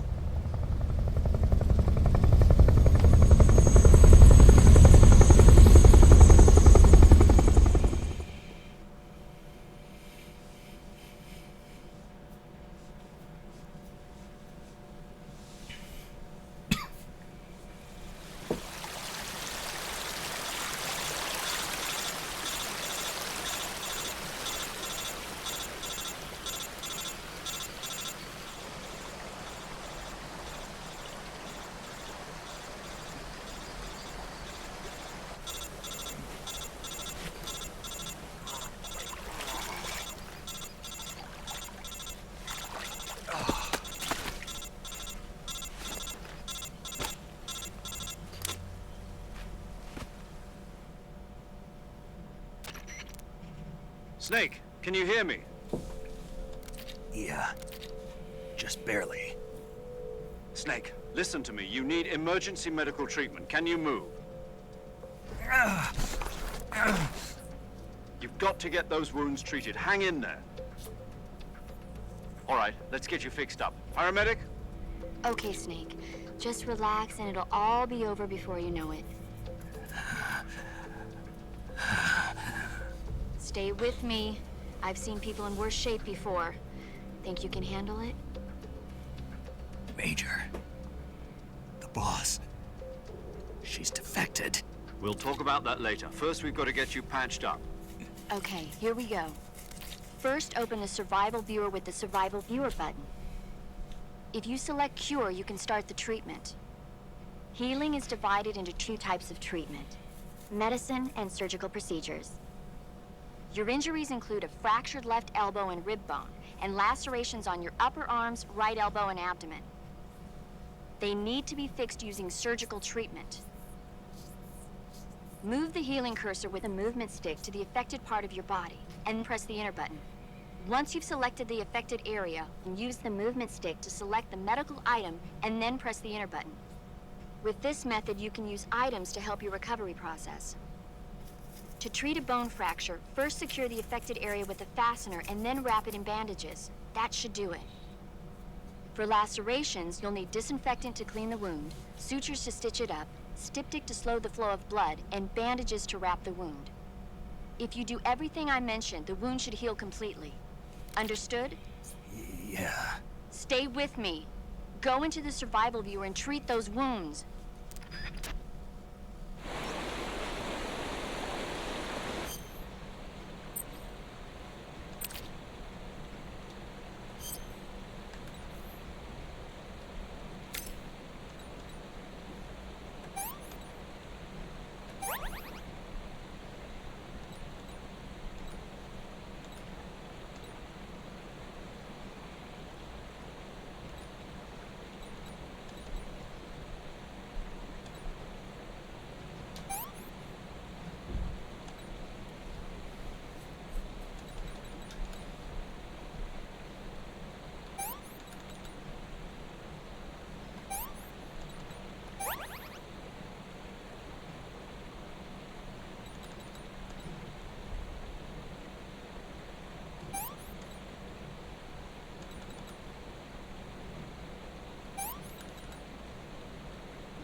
Good job, Snake. We're coming to get you now. Just stay where you are. We'll drop a recovery balloon. Can you set it up?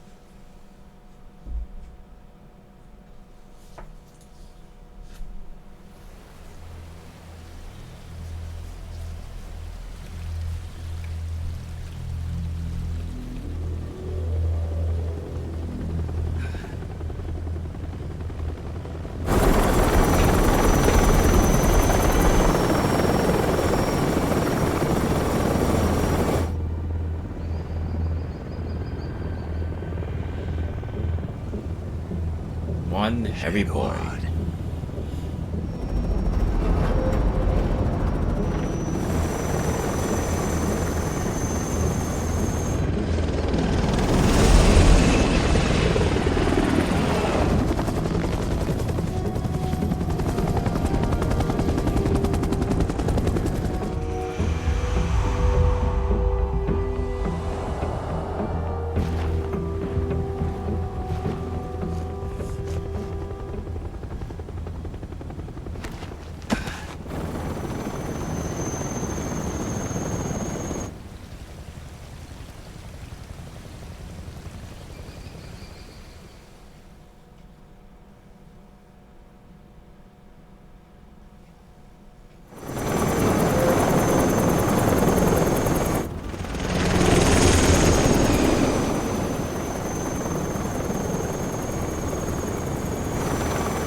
Excellent.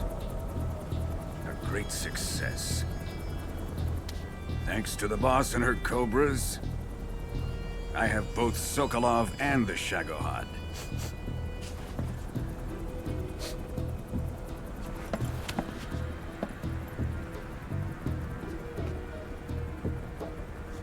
What are we going to do with the girl? Who is she?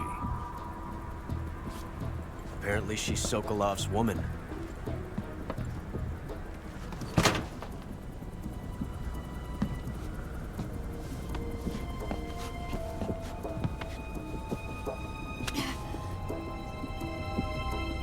She's a nice catch. I'll take her. Not so fast, my dear.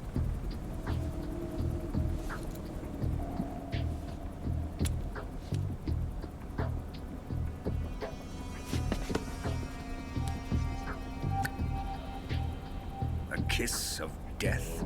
Are you KGB? We may be able to use her.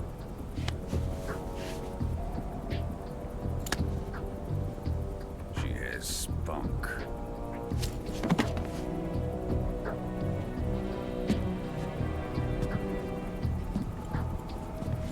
Shall we take her back to the base? Perhaps we should. We have no further use for Sokolov's research facility.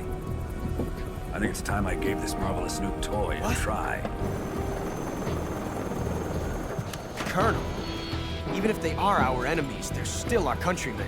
But it won't be me that pulled the trigger. It'll be our friend, the American defector. You're going to nuke your fellow Russians?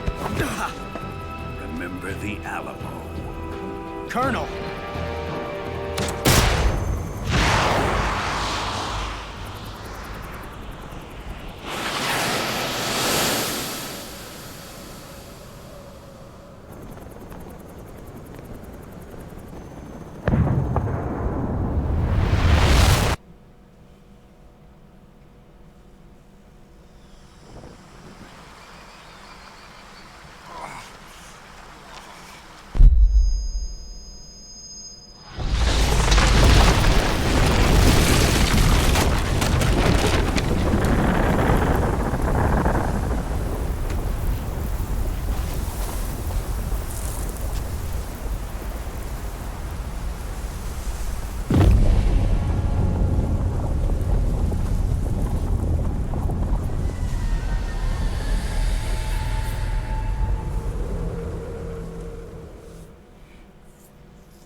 Yes, I would like to save.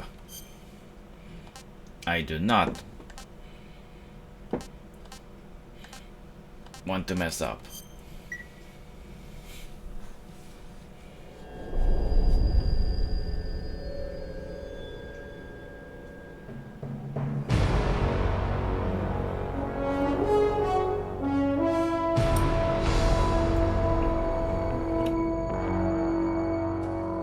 What a thrill, with darkness and silence through the night. What a thrill. I'm searching and I'll melt into you. What a fear in my heart, but you're so supreme.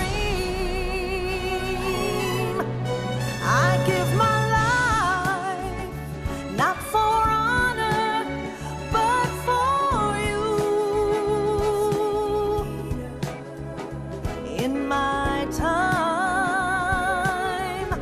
there'll be no one else. Crime, it's the way I fly to you.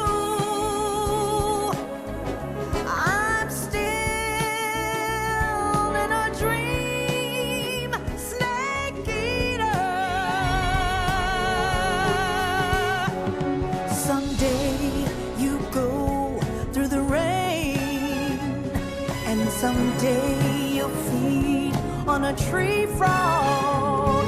This ordeal, the trial to survive, for the day we see new light. I give my life, not for honor, but for you. In my time, there'll be no one else. Crime, it's the way I fly to you. I'm still in a dream, snake eater.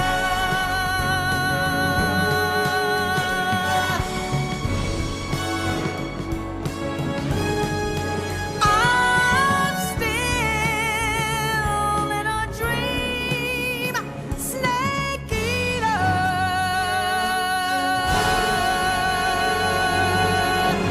Snake eater.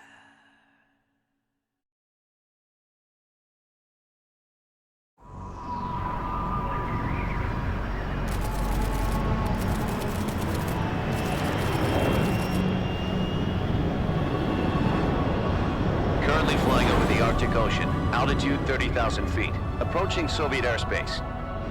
Arriving at the designated drone launch point. Drone oil pressure and voltage are nominal. Payload oxygen supply is nominal. Power supply to payload antifreeze system shows no problems. No gusts. All systems go for drone detachment. Snake, we can't risk a halo jump this time around. Airspace security has gotten tighter since we were last here. We can't get as close to the ground as we did during the Virtuous mission. So instead, we'll be using one of our newest weapons. Snake, you're being given an honor on par with Alan Shepard. This is our last chance. Show your patriotism. If you fail, you'll be back in a hospital bed again, waiting for the firing squad.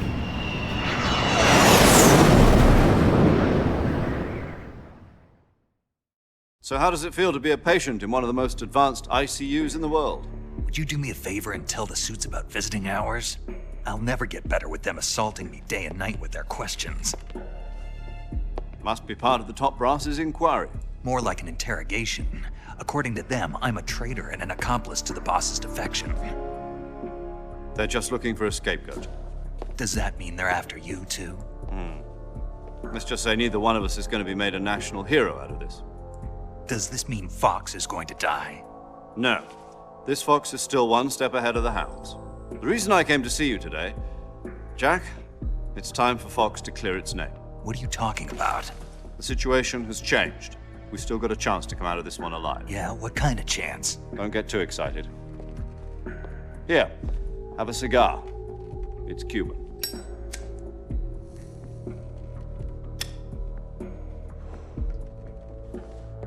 This morning, I had a meeting with the CIA. They decided when they're going to execute us? No. Something even bigger. Yesterday, the White House received an unexpected call. President Johnson? Yes, I hear you, Mr. Chairman. It was a hotline call from Khrushchev to President Johnson. From the head of the Soviet Union? That's right. A few days ago, one of our country's main design bureaus, OKB 754, was destroyed in a nuclear explosion. At about the same time, our anti-aircraft radar picked up a signature that appeared to come from one of your military aircraft. Does any of this sound familiar to you? In retaliation, I have placed our armed forces on secondary alert. Depending on your response, I may be left with no choice but to order the military to maximum alert and unleash Armageddon. With the help of your predecessor, I was able to survive the Cuban incident. But my power is not as great as it once was. If I am to survive this crisis, I must have your full cooperation. I should have contacted you myself. Did you know that one of our soldiers defected to your country a week ago? No. So you haven't heard then. The man who arranged the defection was a GRU colonel by the name of Yevgeny Borosovich Volgin. Volgin? Of the Brezhnev faction.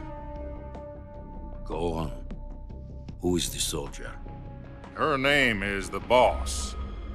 She's a living legend. During World War II, she was the one who led us to victory in that war. In Russia, you know her as Voyevoda. You mean the Boss? The mother of your special forces? Yes, that's the one. And she took 2 miniature nuclear shells along with her. The Boss took 2 miniature nuclear shells? I'm afraid so. I believe they were a gift for her new hosts.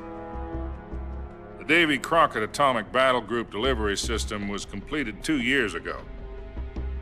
But serious problems were found with the launcher's range and precision. Although they were mass-produced, they've never been deployed in battle. But Sokolov's research facility was completely wiped out. The whole area is polluted.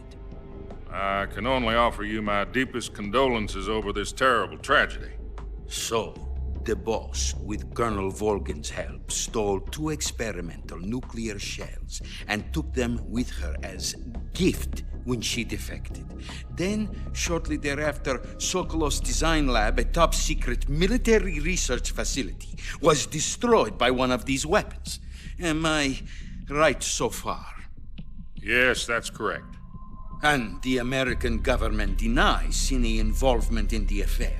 Is that right as well? That's correct. We were not involved in any way. Then what was a U.S. military aircraft doing on our radar screen? It was clearly in violation of our airspace. And yet you say it was not acting under your orders. That's correct. You expect me to believe that this was all the work of a single soldier? I don't know what else to tell you. The Army insists that this is all a ploy on your part. I've said it once and I'll say it again. Our government had nothing to do with it. And I would like dearly to believe you. However, I'm afraid my power over the military has weakened since the Cuban incident. I will need some kind of proof that this was not the action of the American government. You have 1 week. You must catch the Boss yourselves and recover the remaining nuclear device. Then, you must find some way to prove your innocence. Prove our innocence? Yes, preferably something painful. Prove to me that this is not merely another one of your tricks. The boss should be close to Colonel Volgin. How about a little co-action? I would not expect too much if I were you. The political situation here is unstable. And Colonel Volgin is a member of the Brezhnev faction, which seeks to topple my government. 1 week. You have only 1 week. And if it is not too much to ask, do something about Volgin as well. What is that supposed to mean? Nothing. It means nothing. Call it a modest gentleman's agreement to ensure our continued relationship. What if we can't prove our innocence? Then I will be unable to restrain the military. I will be ousted, and they will seek their revenge. A nuclear attack on the United States? I leave the disposal of this situation entirely to your discretion, Mr. President. Disposal? If you fail, it will mean the beginning of a new world war. To put it simply, in order to avoid a full-scale nuclear conflict, we have to prove that America was not involved in that explosion. And eliminating the boss ourselves will prove America's innocence? Right. The higher-ups have decided that you're the only one capable of pulling this off. You were her last apprentice. Screw this one up, and we'll both be 6 feet under. There's no choice.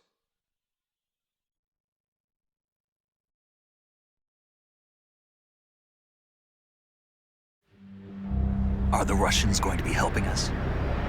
The KGB has promised to lend us one of their communications satellites so that you and I can talk to each other. That's it? They've also put us in touch with a couple of insiders.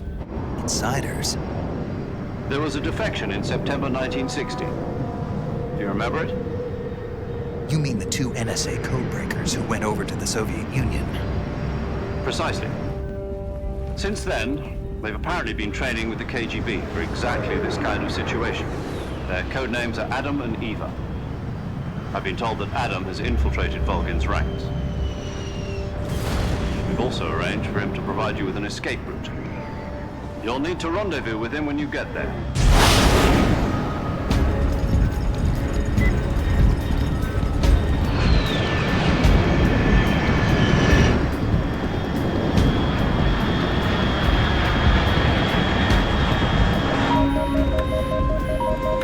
Control. Unidentified aircraft detected. Altitude 30,000 feet.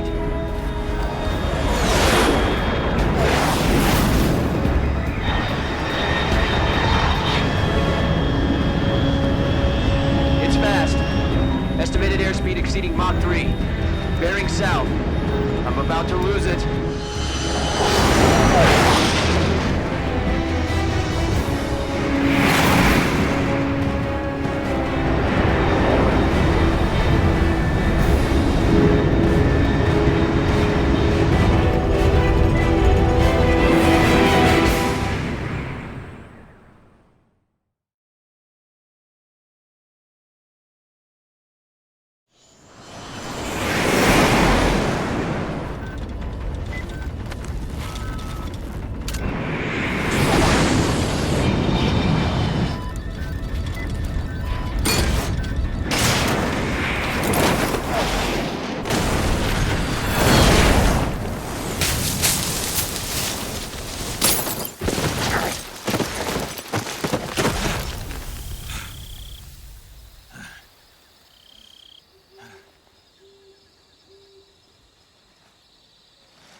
Priest.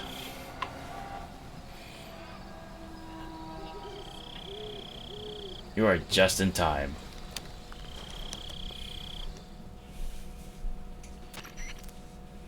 This is Snake. Do you read me?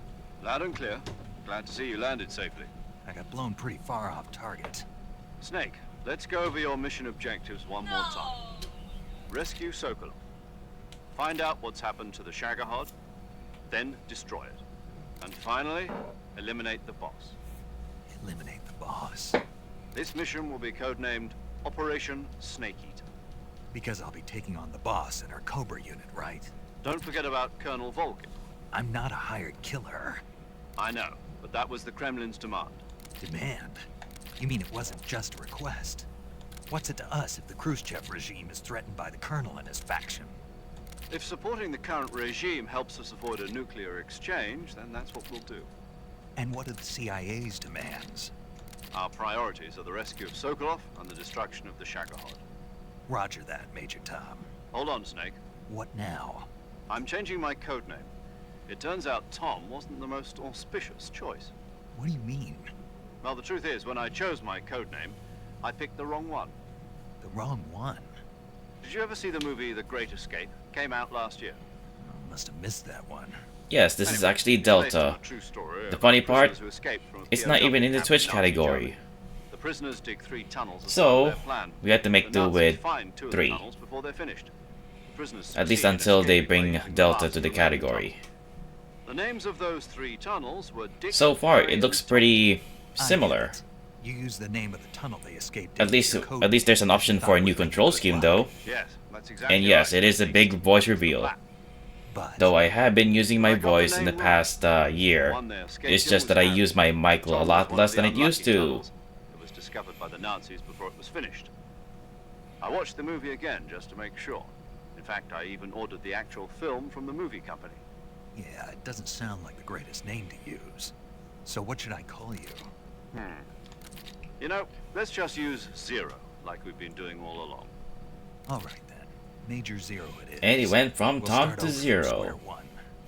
From square 0. My frequency is 140.85.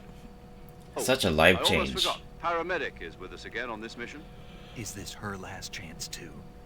If we fail, she'll have her medical license revoked. It's more or less the same kind of fate. Her frequency is the same as during the Virtuous mission, 145.73. She'll be recording your mission data as well, just like the last time. That frequency is also the same, 140.96. And there's one more person on your support team. His name is Mr. Sigint.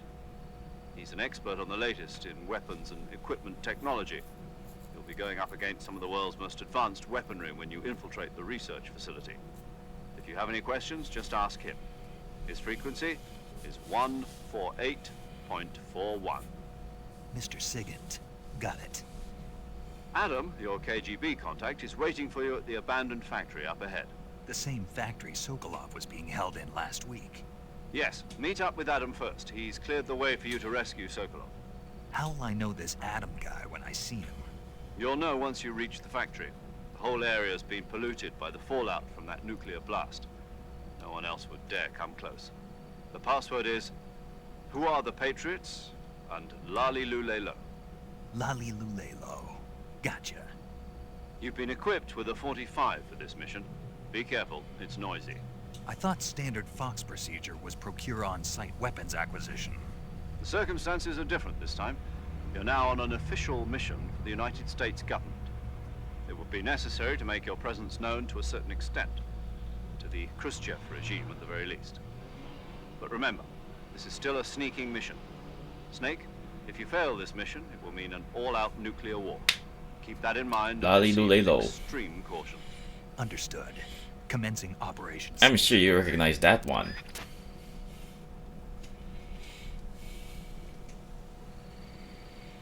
But yes, there's actually 2 options for classic and the new version of controls. So instead of just going for the third person, may as well go for a classic fixed perspective, so to speak. Runs out like hot garbage.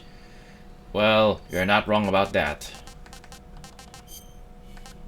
It did had some hiccups some hours back. And this is already at its lowest settings. And of course, being AMD, I have fidelity, super resolution. And there is no option of turning it off.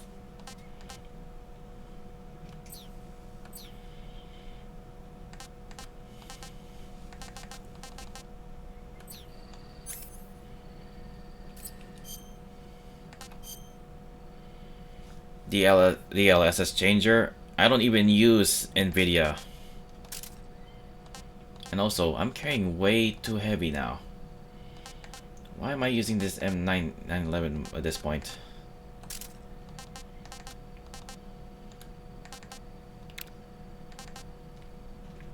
No cigars, no binoculars. I would rather stick with probably something like a motion sensor or an active sonar.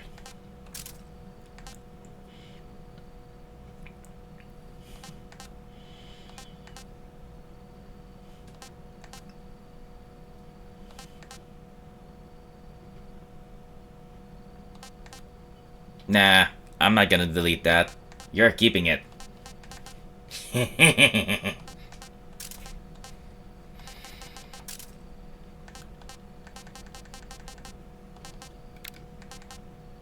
Alright, no tranquilizers, but there are suppressors.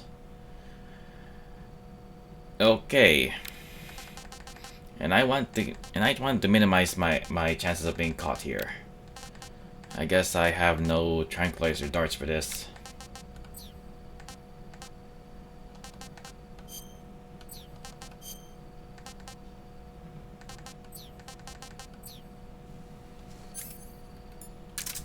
Give me some supplies.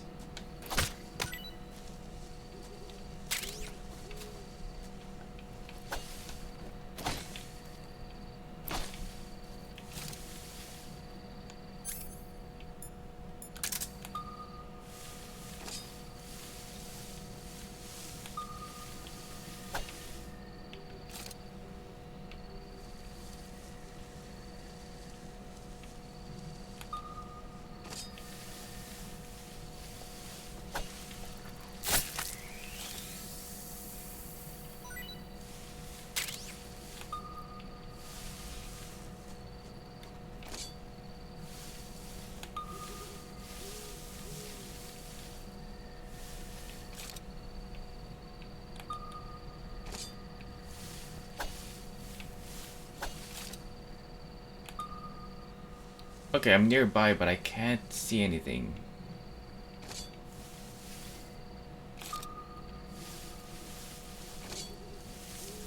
Yes, your mistakes shall stay in the VOD. Speaking of mistakes.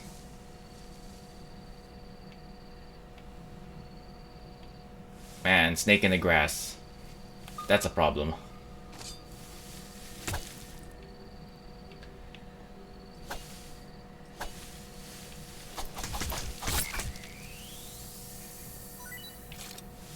Frog in the grass. Close enough.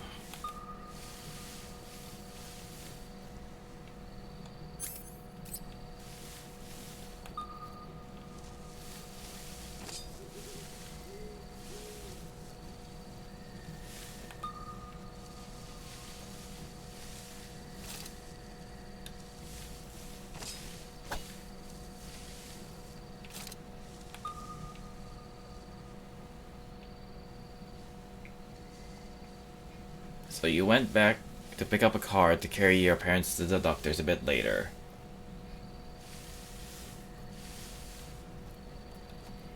Nice.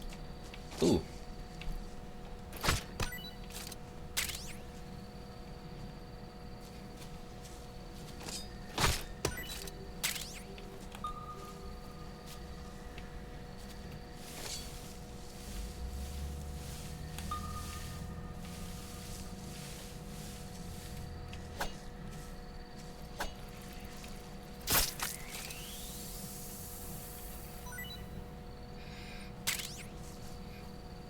Yes, Dai can pick up a car.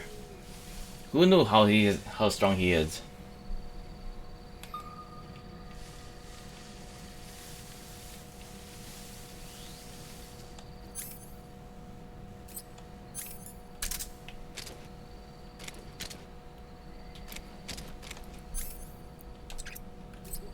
Nine suppressors, that's rather generous.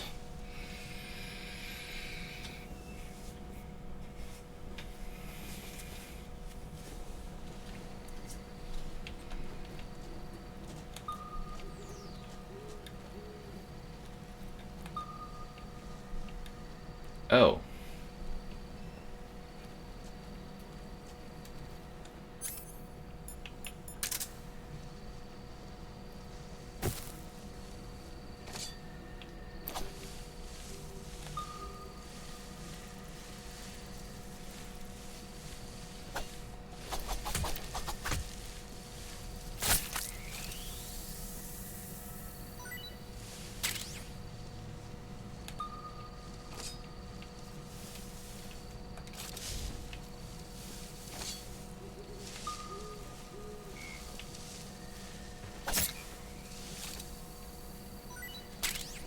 Frog.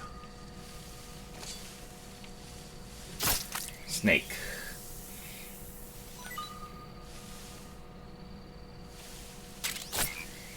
Frog.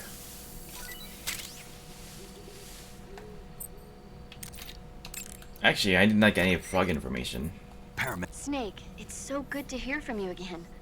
Same here. It's been a week, hasn't it? 4 days, actually. Yes, food will rot, especially if I play tomorrow. But die. You know what I usually do with food, right?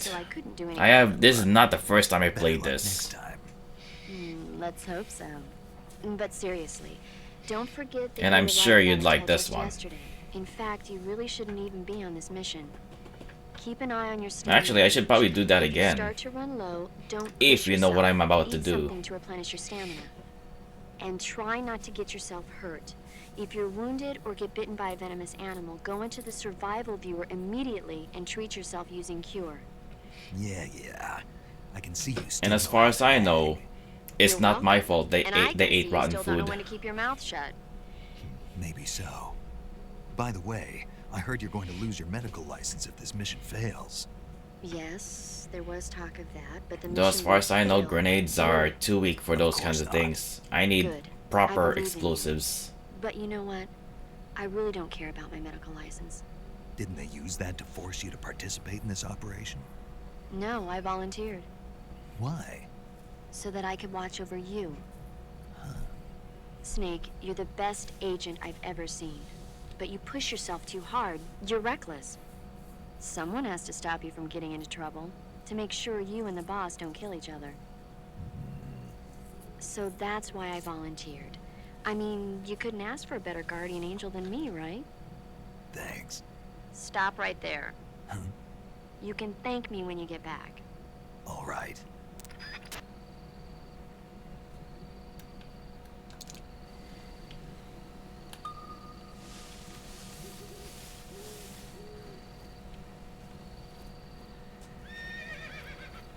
Ah, nay.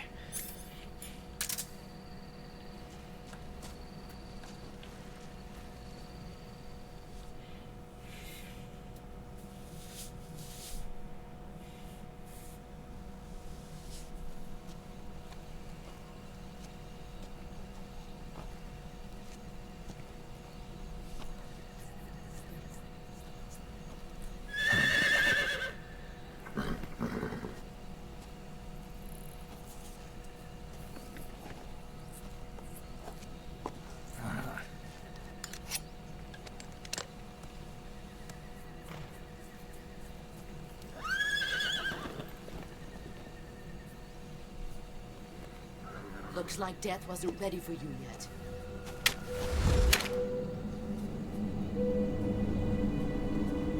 Boss. That arm still hurt?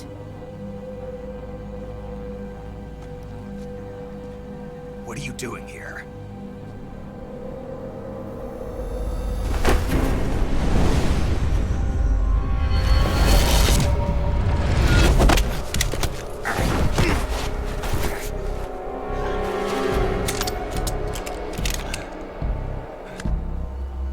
Go.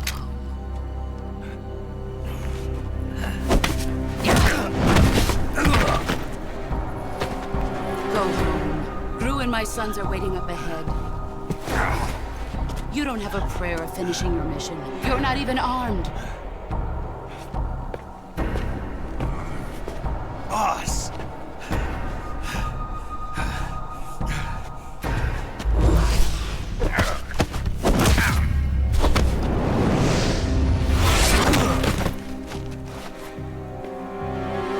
I'm not your boss anymore. There's nothing for you here. Go home. Go back to your boss.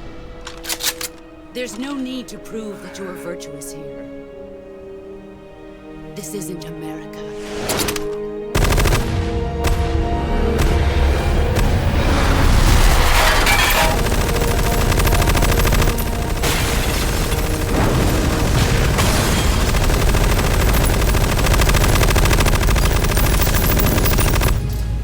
My favorite weapon. That should stir things up a bit. You'd better hurry.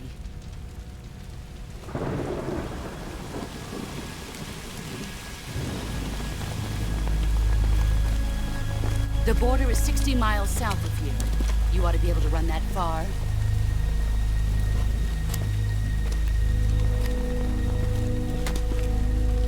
Why'd you defect? I didn't. I'm loyal to the end, to my purpose. What about you, Jack? What's it going to be? Loyalty to your country or loyalty to me? Your country or your old mentor? The mission or your beliefs?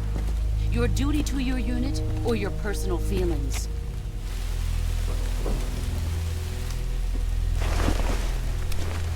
Priest buying the game? You don't know the truth yet. I must be dreaming. But sooner or later you'll have to choose. I don't expect you to forgive me.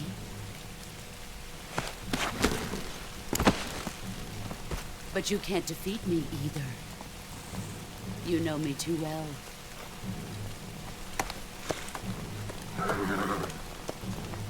Just look at that bandana. If you can't put the past behind you, you won't survive long.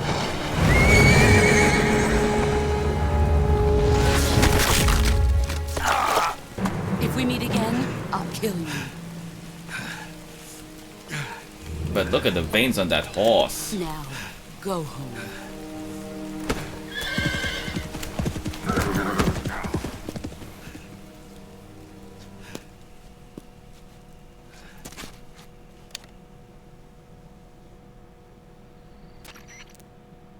This is Snake.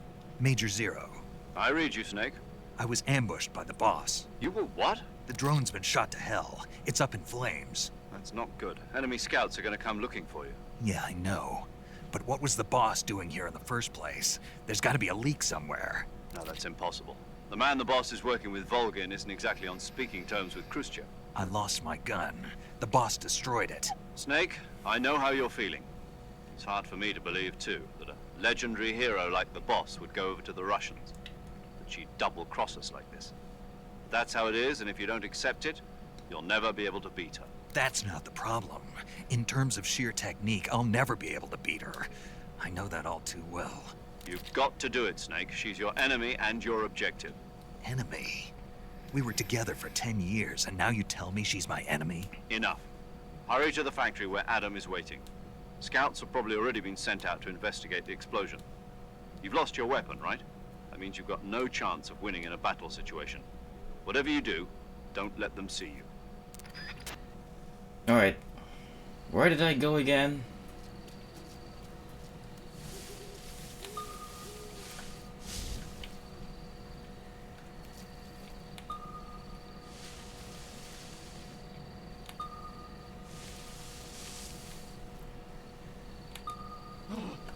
What the hell is this? HQ? HQ. This is HQ. I actually forgot what I did here.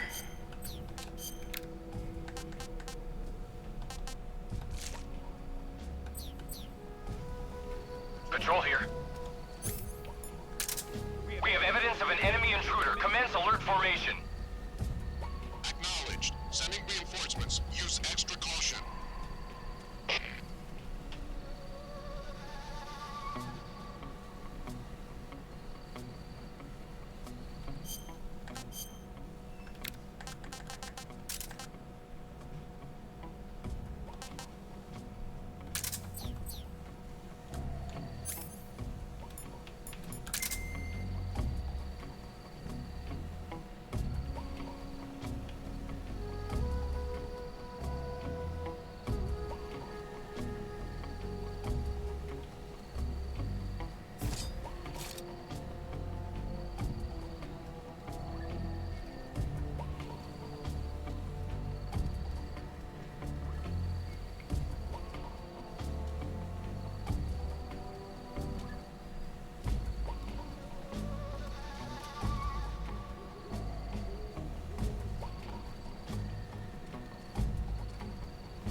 Alright, I can hear them.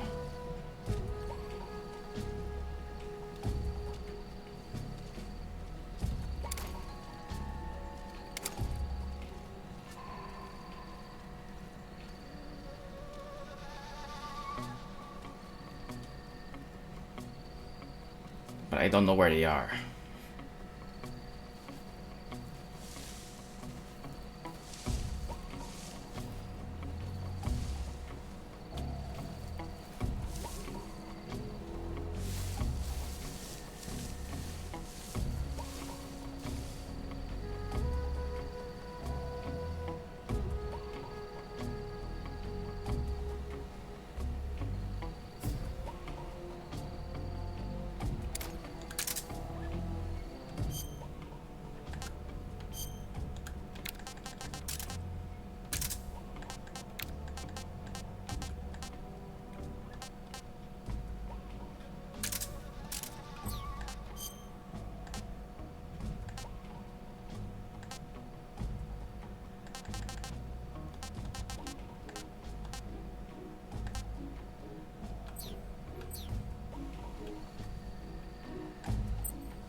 Snake, unlike the Virtuous mission, this is a night operation.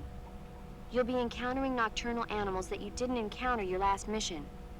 Some of them are venomous, like the king cobra, so be careful.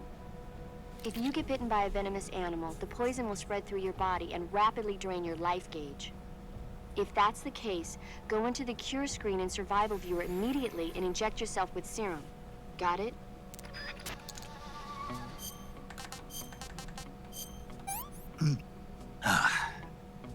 Pretty tasty. Frogs.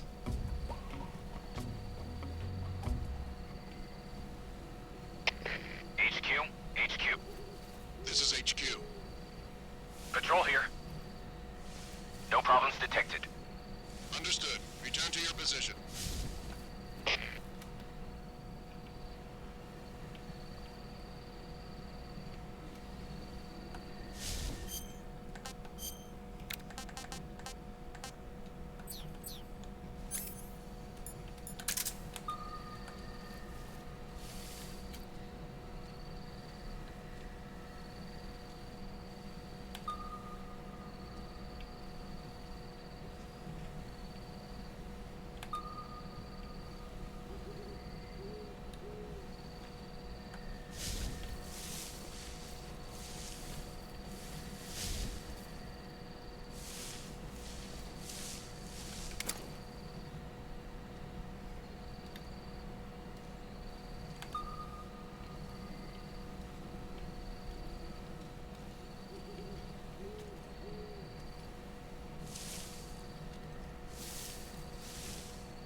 Huh? What's that sound?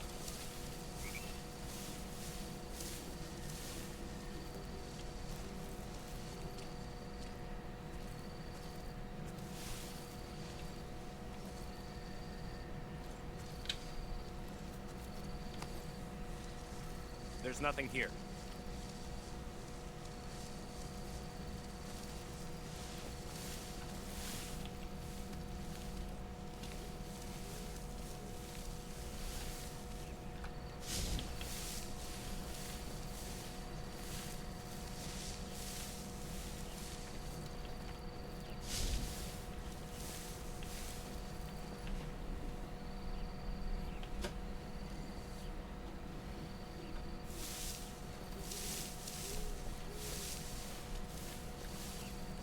I think I saw something.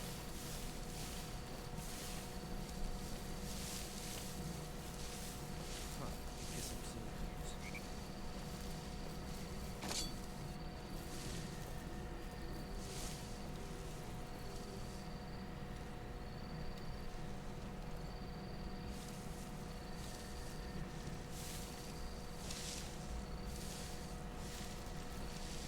I think I saw something.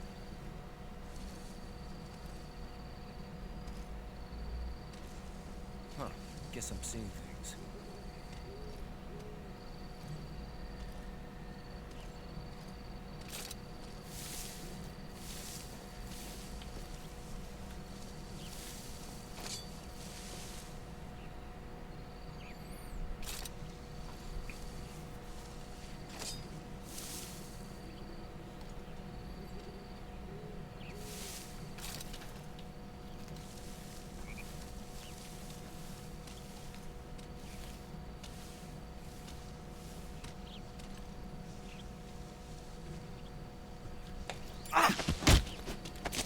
Answer me. When you walk on moist soil, your footprints...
Ha.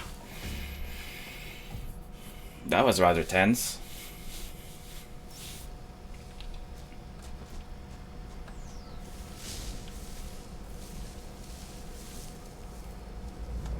And I have no gun. Great.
all here.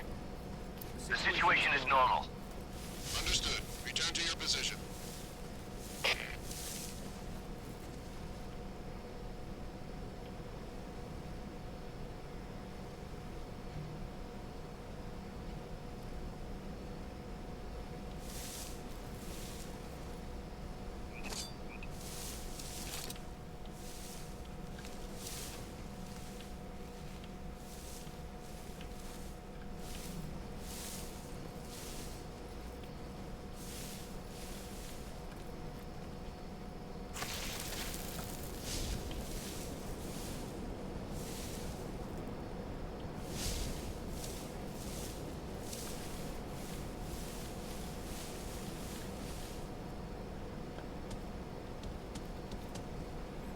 Alright, too far to lure them.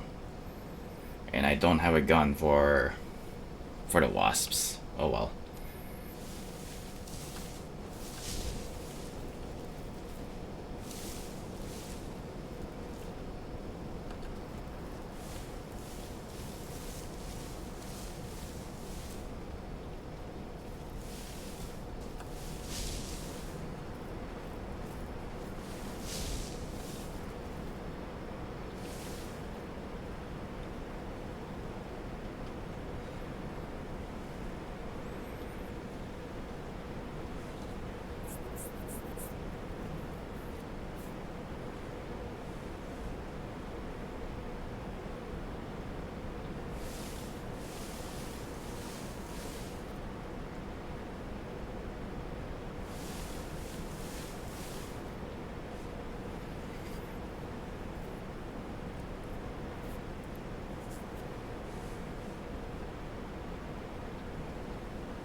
Answer me.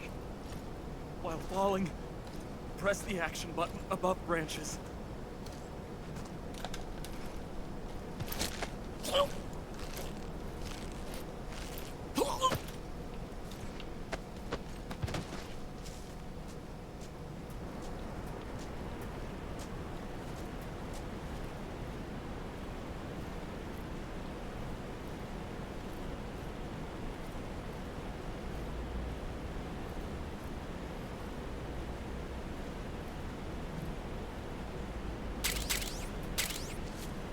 Huh.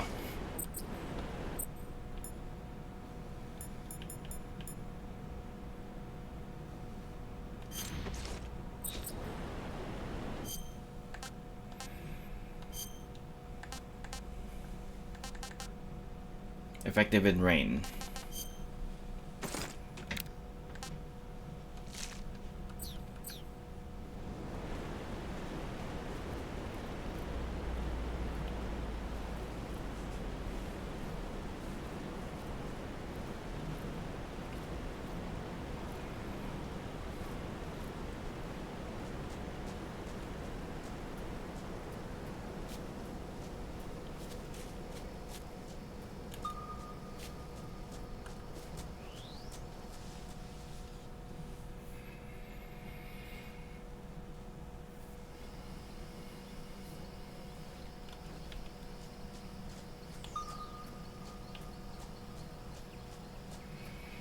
Ah, here we go again.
And no gun for it.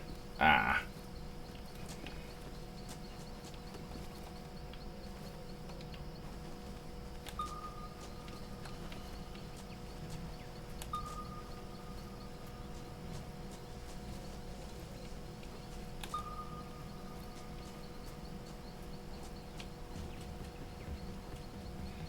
I may as well look around while there's no one around.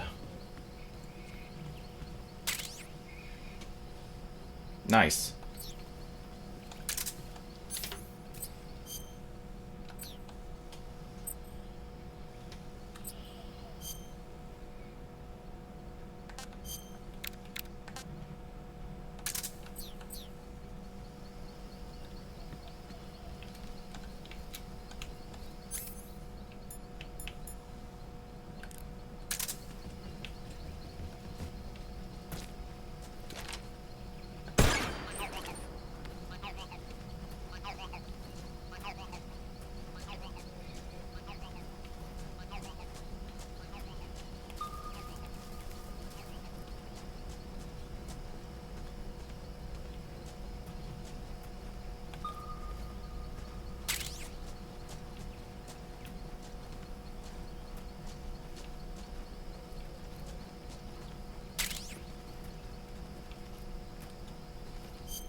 There's always a lot of secrets hiding somewhere.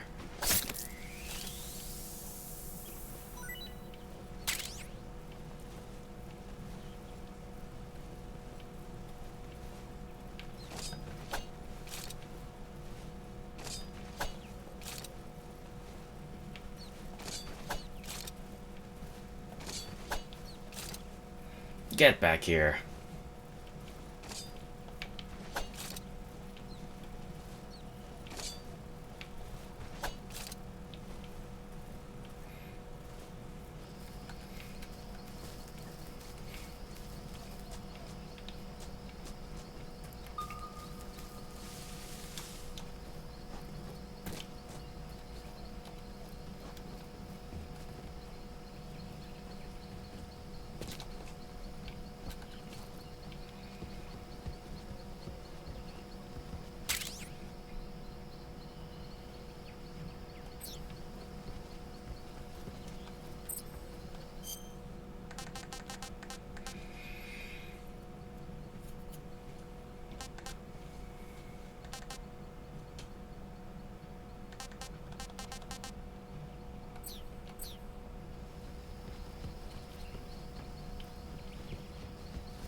Okay, can I climb up there?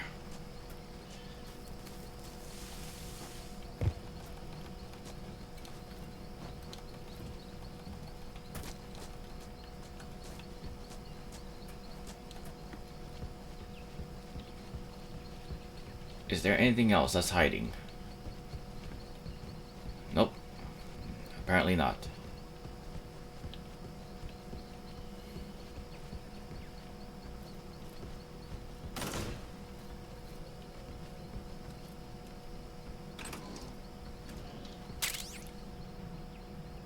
Huzzah! Thermal goggles.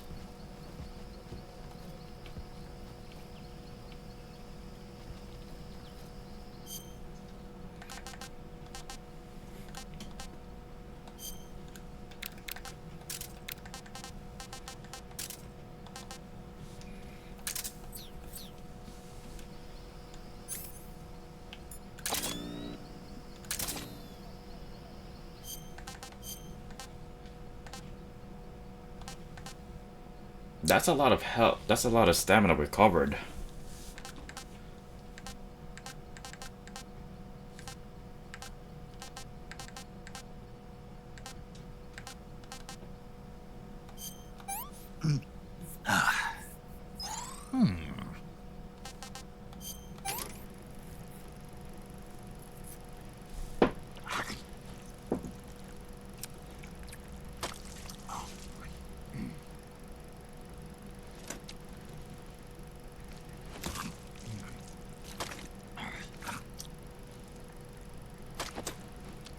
No cooking necessary.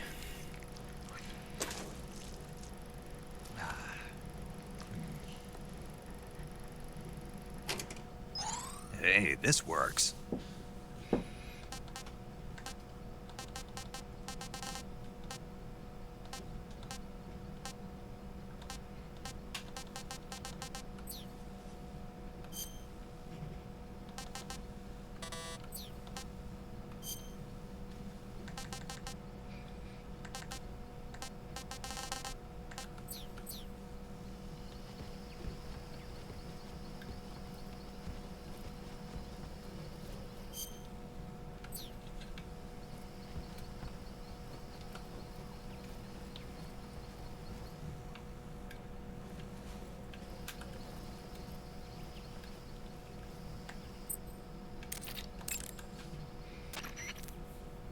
Adam is a spy sent by the KGB to infiltrate Volgin's ranks. You'll need to be extremely careful in how you approach him. Obviously. He can't let Volgin know he's meeting me. That's right. Adam won't show up if you're being pursued by the enemy. Before you go to rendezvous with Adam, make sure you haven't been seen by the enemy. Meet up with him in normal phase. Got it? Adam won't show up if you're being pursued by the enemy. Before you go to rendezvous with Adam, make sure you haven't been seen by the enemy. Meet up with him in normal phase. Got it?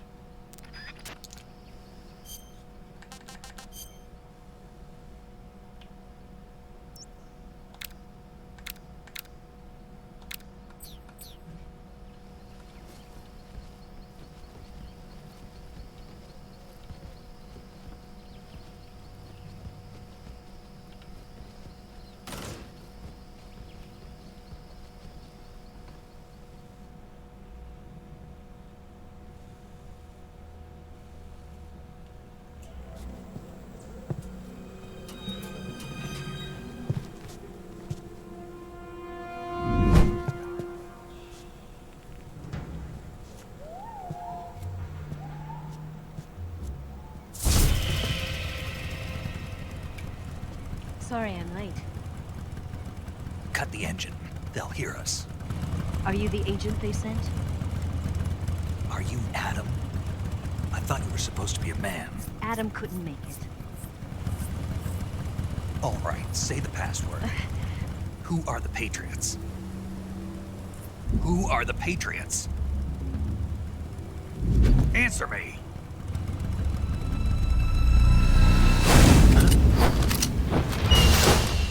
Trapped. Get down!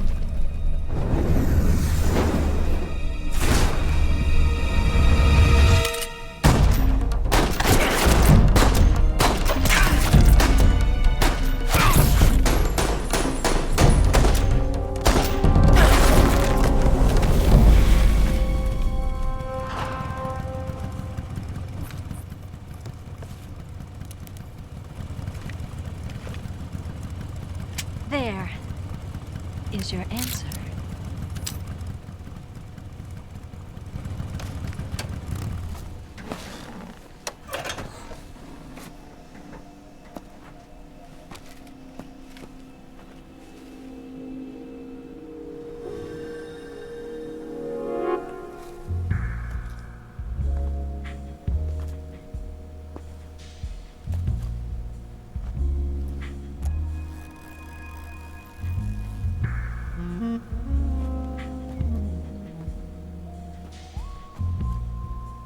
The name's Eva.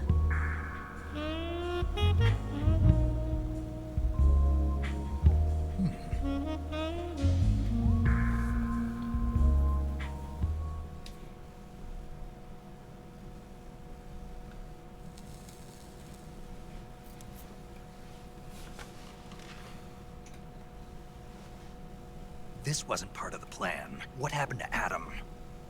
What's your code name? It's Snake. Snake, huh? Well, I'm Eva. Are you here to tempt me?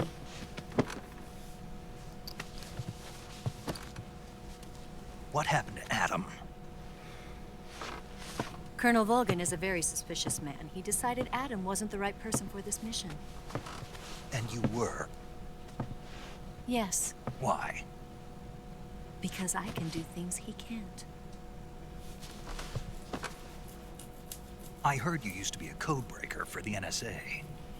I was. 4 years ago, I defected to the Soviet Union with Adam. Mauser military.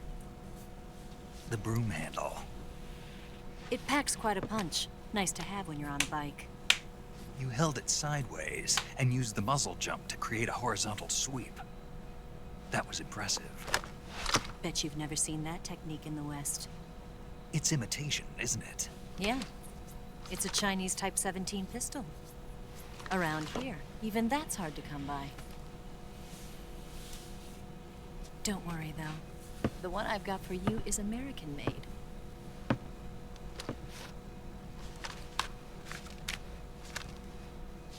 .45, huh?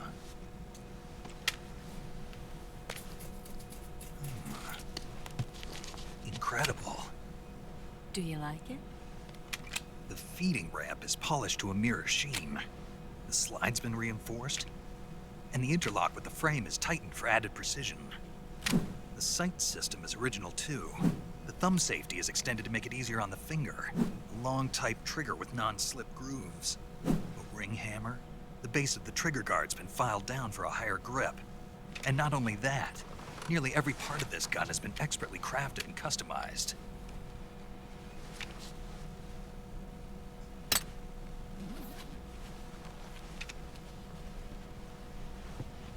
Where'd you get something like this?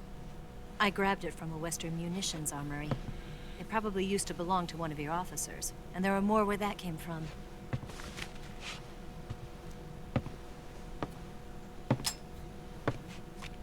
You had this with you, didn't you? Better take this too. What's that? A disguise to make you look like a scientist. A disguise? Yes. You're here to rescue Sokolov, right? Sokolov's still safe then? Yes. He's being forced to continue his work on the Shagohod. Where? At the lab. They've got a whole army of scientists there developing new weapons. Security is tight, but if you disguise yourself as a scientist, you might be able to sneak in.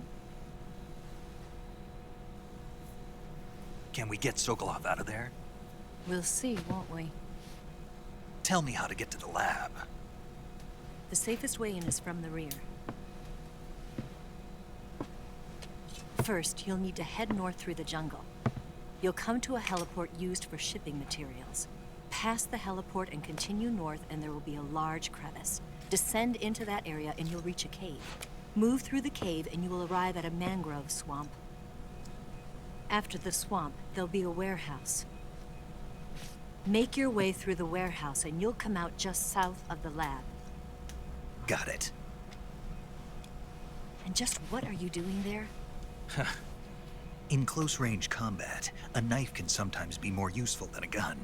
By doing this, I'll be able to hold a knife at the same time and still keep the gun steady. That way, I can instantly switch between a gun battle and a knife fight.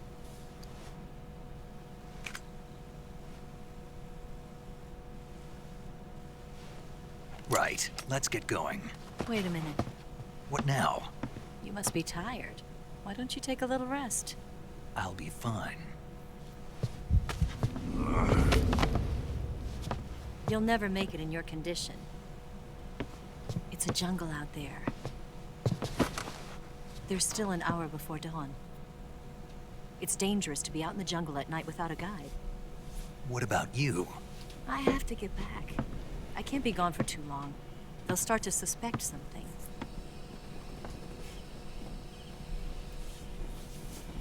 Don't worry. I'll keep you updated over the radio. That's it? My orders are to provide you with information, nothing more. You look disappointed. All right then. I'll do something special for you.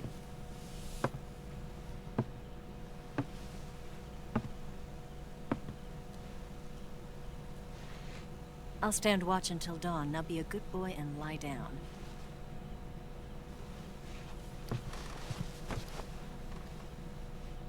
What's the matter? I don't know you well enough to trust you. How well do you have to know me to trust me? I don't know if I can trust anybody.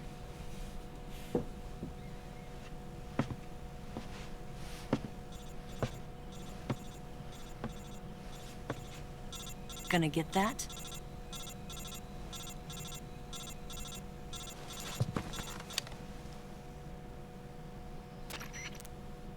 She's right, Snake. You should get some sleep. Although in your condition, you really ought to be back in the ICU. Whenever you save the game and quit, you'll go to sleep. Sleeping allows you to gain back stamina naturally. Depending on how long you sleep, you may also recover naturally from sickness and injury. When you're tired or hurt, the best thing to do is just get some sleep. So do yourself a favor and take a nap. Doctor's orders, okay? Yeah, okay.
What's the matter?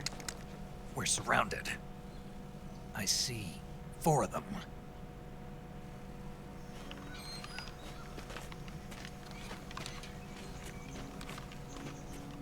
We've got company. It's the Ocelot unit. Let's get out of here. Hurry. Don't forget your gear. Here, give me a hand.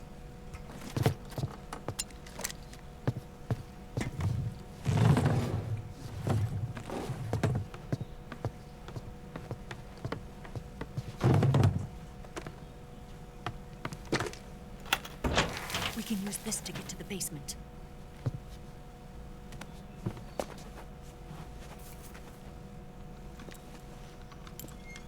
Damn it! Ocelot. I'll get past them on my bike. I'll call you later. Okay, I'll keep them busy. Huh? Don't go dying on me now.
What? Not here? He's not here? Did we lose him? Keep looking. Move!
Yeah, I need to redo this. It's been a long time since I've done this.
Did we lose him? What? Not here? He's not here? Keep looking. Move!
I see him!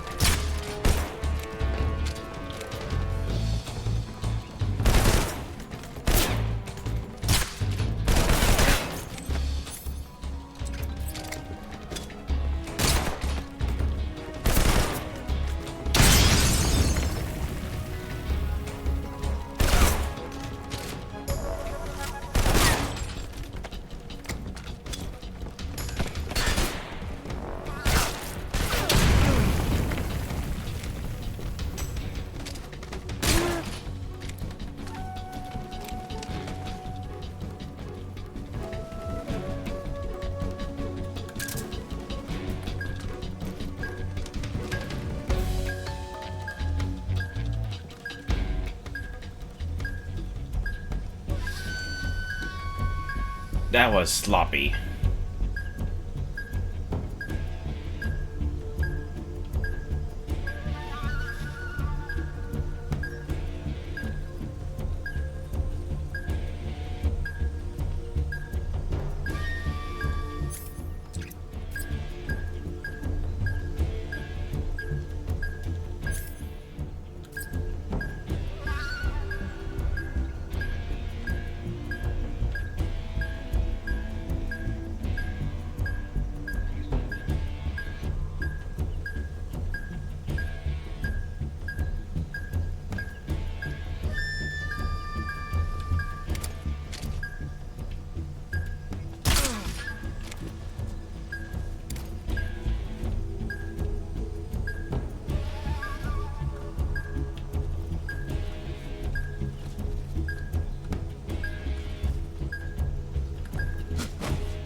That's it.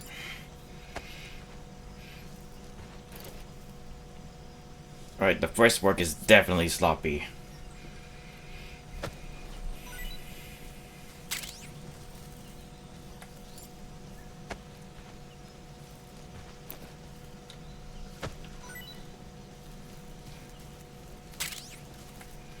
But hey, free rations.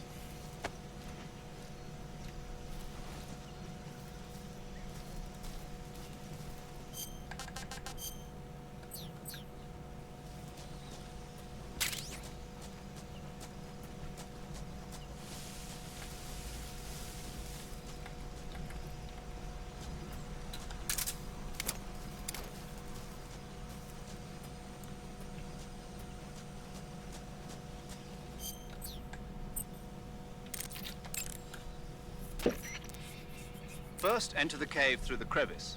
Eva said it was to the north, so head that way. First, enter the cave through the crevice. Eva said it was to the north, so head that way.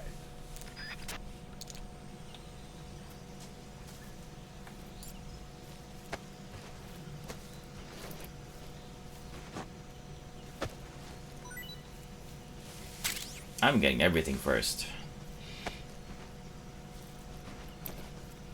I'm sure one of them has the suppressor.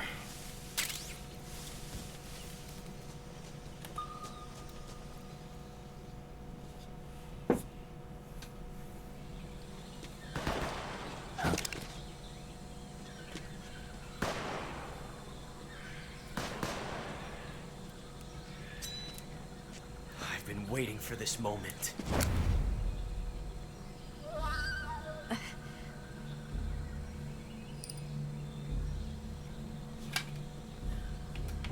That's it. That's the stance. I don't think so. What? A female spy?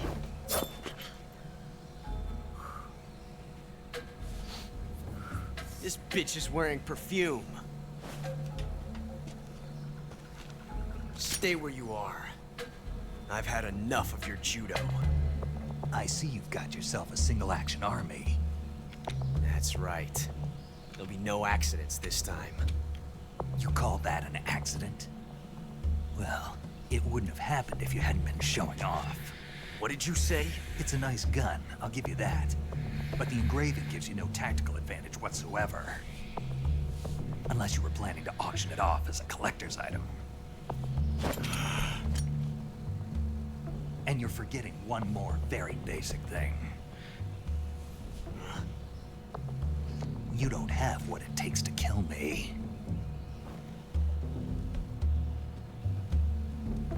We'll see.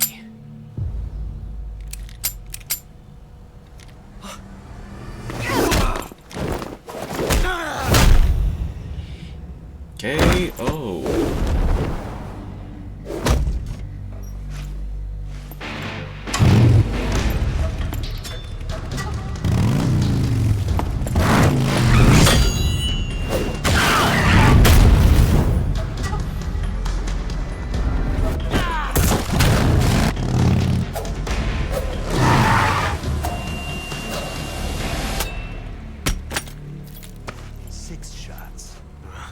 That thing only carries 6 shots. The Makarov carries 8.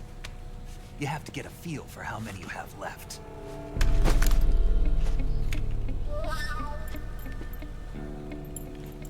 This is a high-class weapon. It's not meant for shooting people. Damn!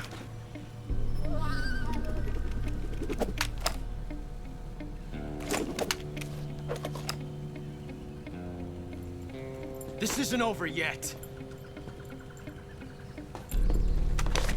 Don't. Why?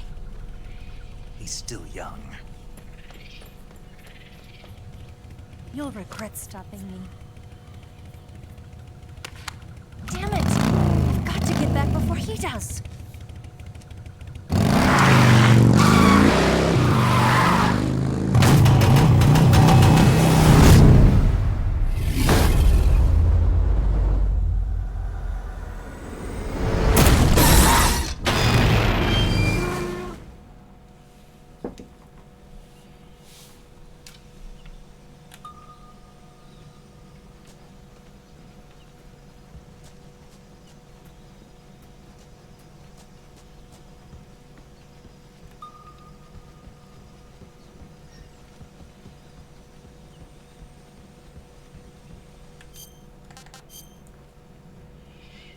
Alright, no alerts this time.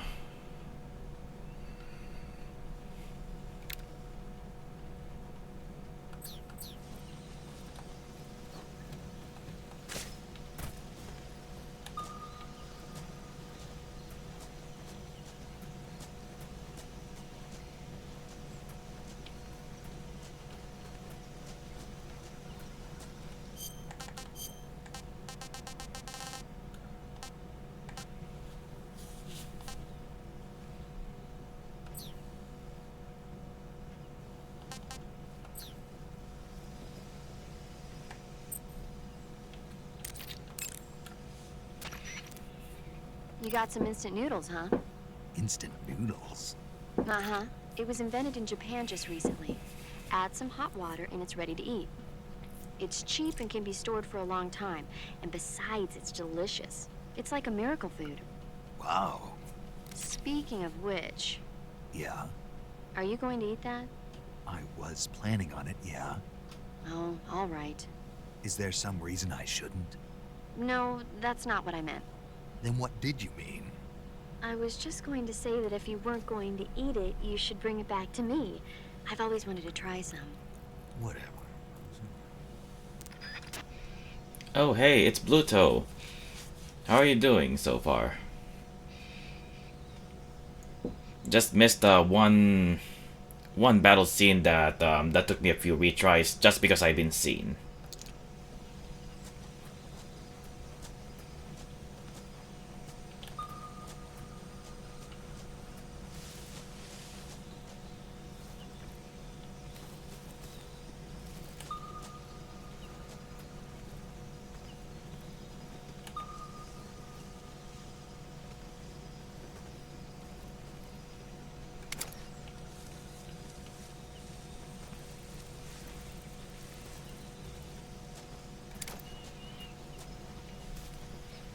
As it turns out, I am very rusty with the game.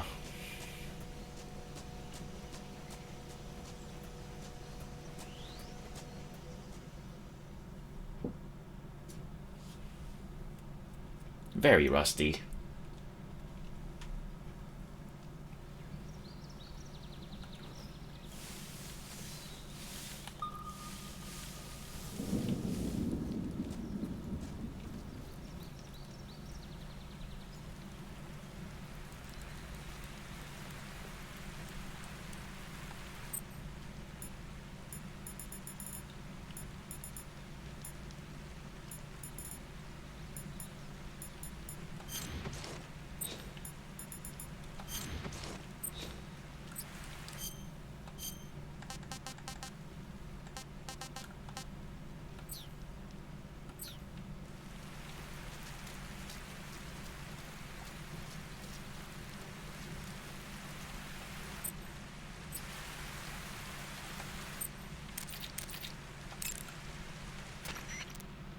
I see you've caught a king cobra.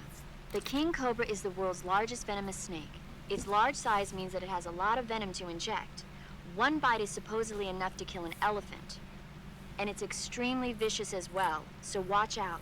If you get bitten by a king cobra and injected with venom, your life will start to decrease rapidly. As soon as you're bitten, go into the survival viewer and use Cure to give yourself a serum injection. The king cobra's diet consists mostly of other snakes. Be careful, or you might end up as its next meal. I see you caught an otten frog. The otten frog is a large, corpulent species of frog. They're known as a delicacy, so it might be worth catching them for food. The otten frog was originally found only on Amami Oshima in Japan. Frogs usually have 4 toes on their front legs, but the otten frog is unique in that it has 5. I tried one. It was pretty tasty. I can see why it's a delicacy. I'm glad to hear it.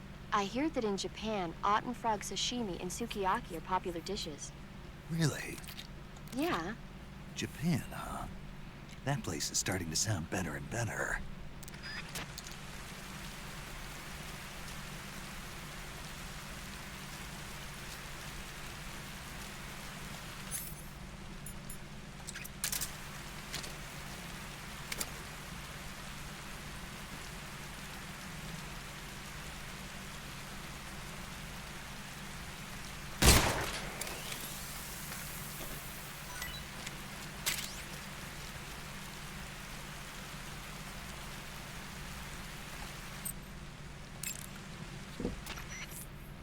I see you've caught a coral snake.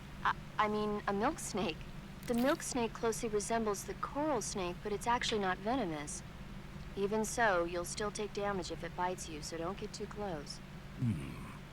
So is there a way to tell the difference between a milk snake and a coral snake?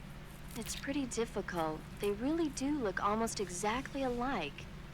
I guess if I had to pick something, I'd say it's that the milk snake is much less aggressive. Okay.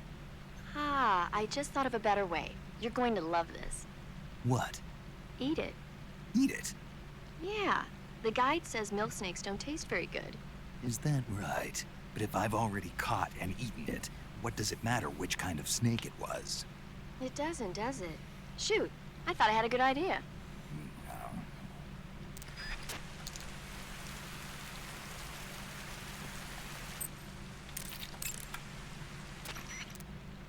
It looks like you've got rid of all the ocelots. Yeah. Now proceed with the rescue of Sokolov. According to Eva, you should start by going to the crevice to the north and... Can we trust her?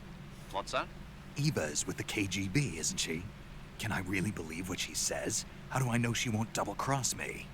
There are no guarantees in espionage, Snake, only calculated guesses.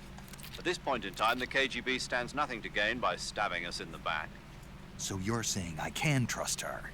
I'm saying the chance that she'll betray you is low. Ah. Of course, we checked the route she gave you against our own data. It looks like a pretty solid infiltration route. It makes good use of weak spots in the enemy's defenses. You shouldn't have any problems. Follow the route Eva showed you and proceed with the mission. Roger. First, enter the cave through the crevice. Eva said it was to the north, so head that way.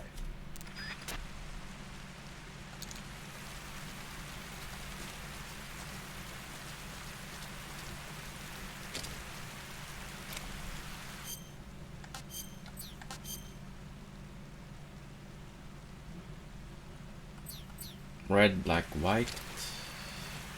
Red, white, black.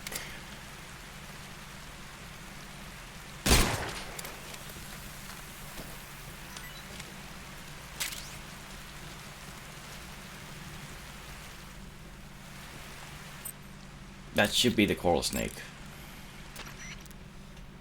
Wow, you caught a coral snake. The coral snake is a venomous snake that originally hails from the Americas.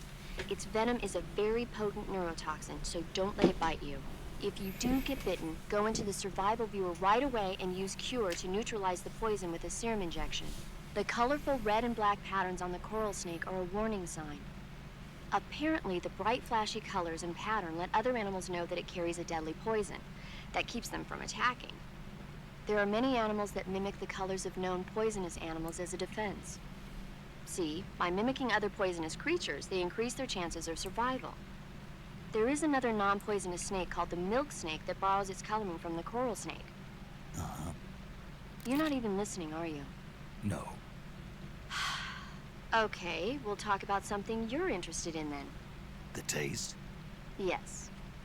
It says here that coral snakes are pretty good in a snaky kind of way. A snaky kind of way, huh?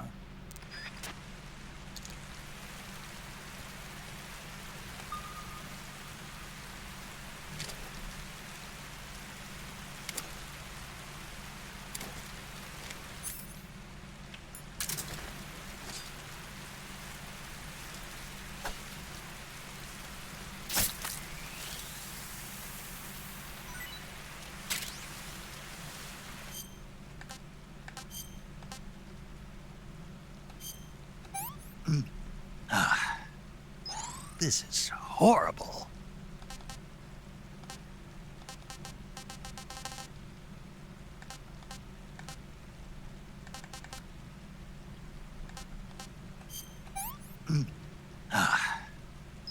I'm gonna puke.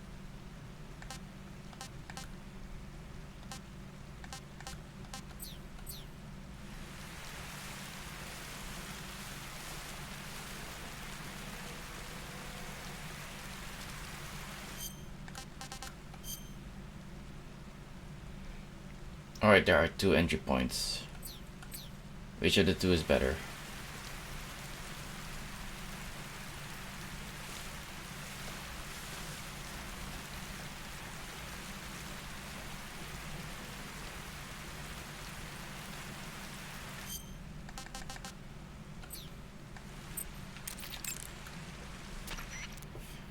That swamp seems pretty deep. It's probably deep enough to dive underwater and swim around. Press the crouch button when you're swimming on the surface to dive underwater. The controls when you're underwater differ somewhat from when you're on land. The movement stick controls the direction you move in. Simply move the movement stick to move in that direction. Press the action button repeatedly to swim faster. This is useful when you're in a hurry. You can also press and hold the evade button to surface in an emergency. If you want to change the direction you're facing, you can use the camera stick to control the camera. Snake, you'll be helpless if a crocodile attacks you in the water. You can't see behind you when you're swimming, so if you're in a crocodile-infested swamp, keep an eye on your 6. Also, by using your sensors, you should be able to detect crocodiles before they get too close.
Okay, where am I gonna get it?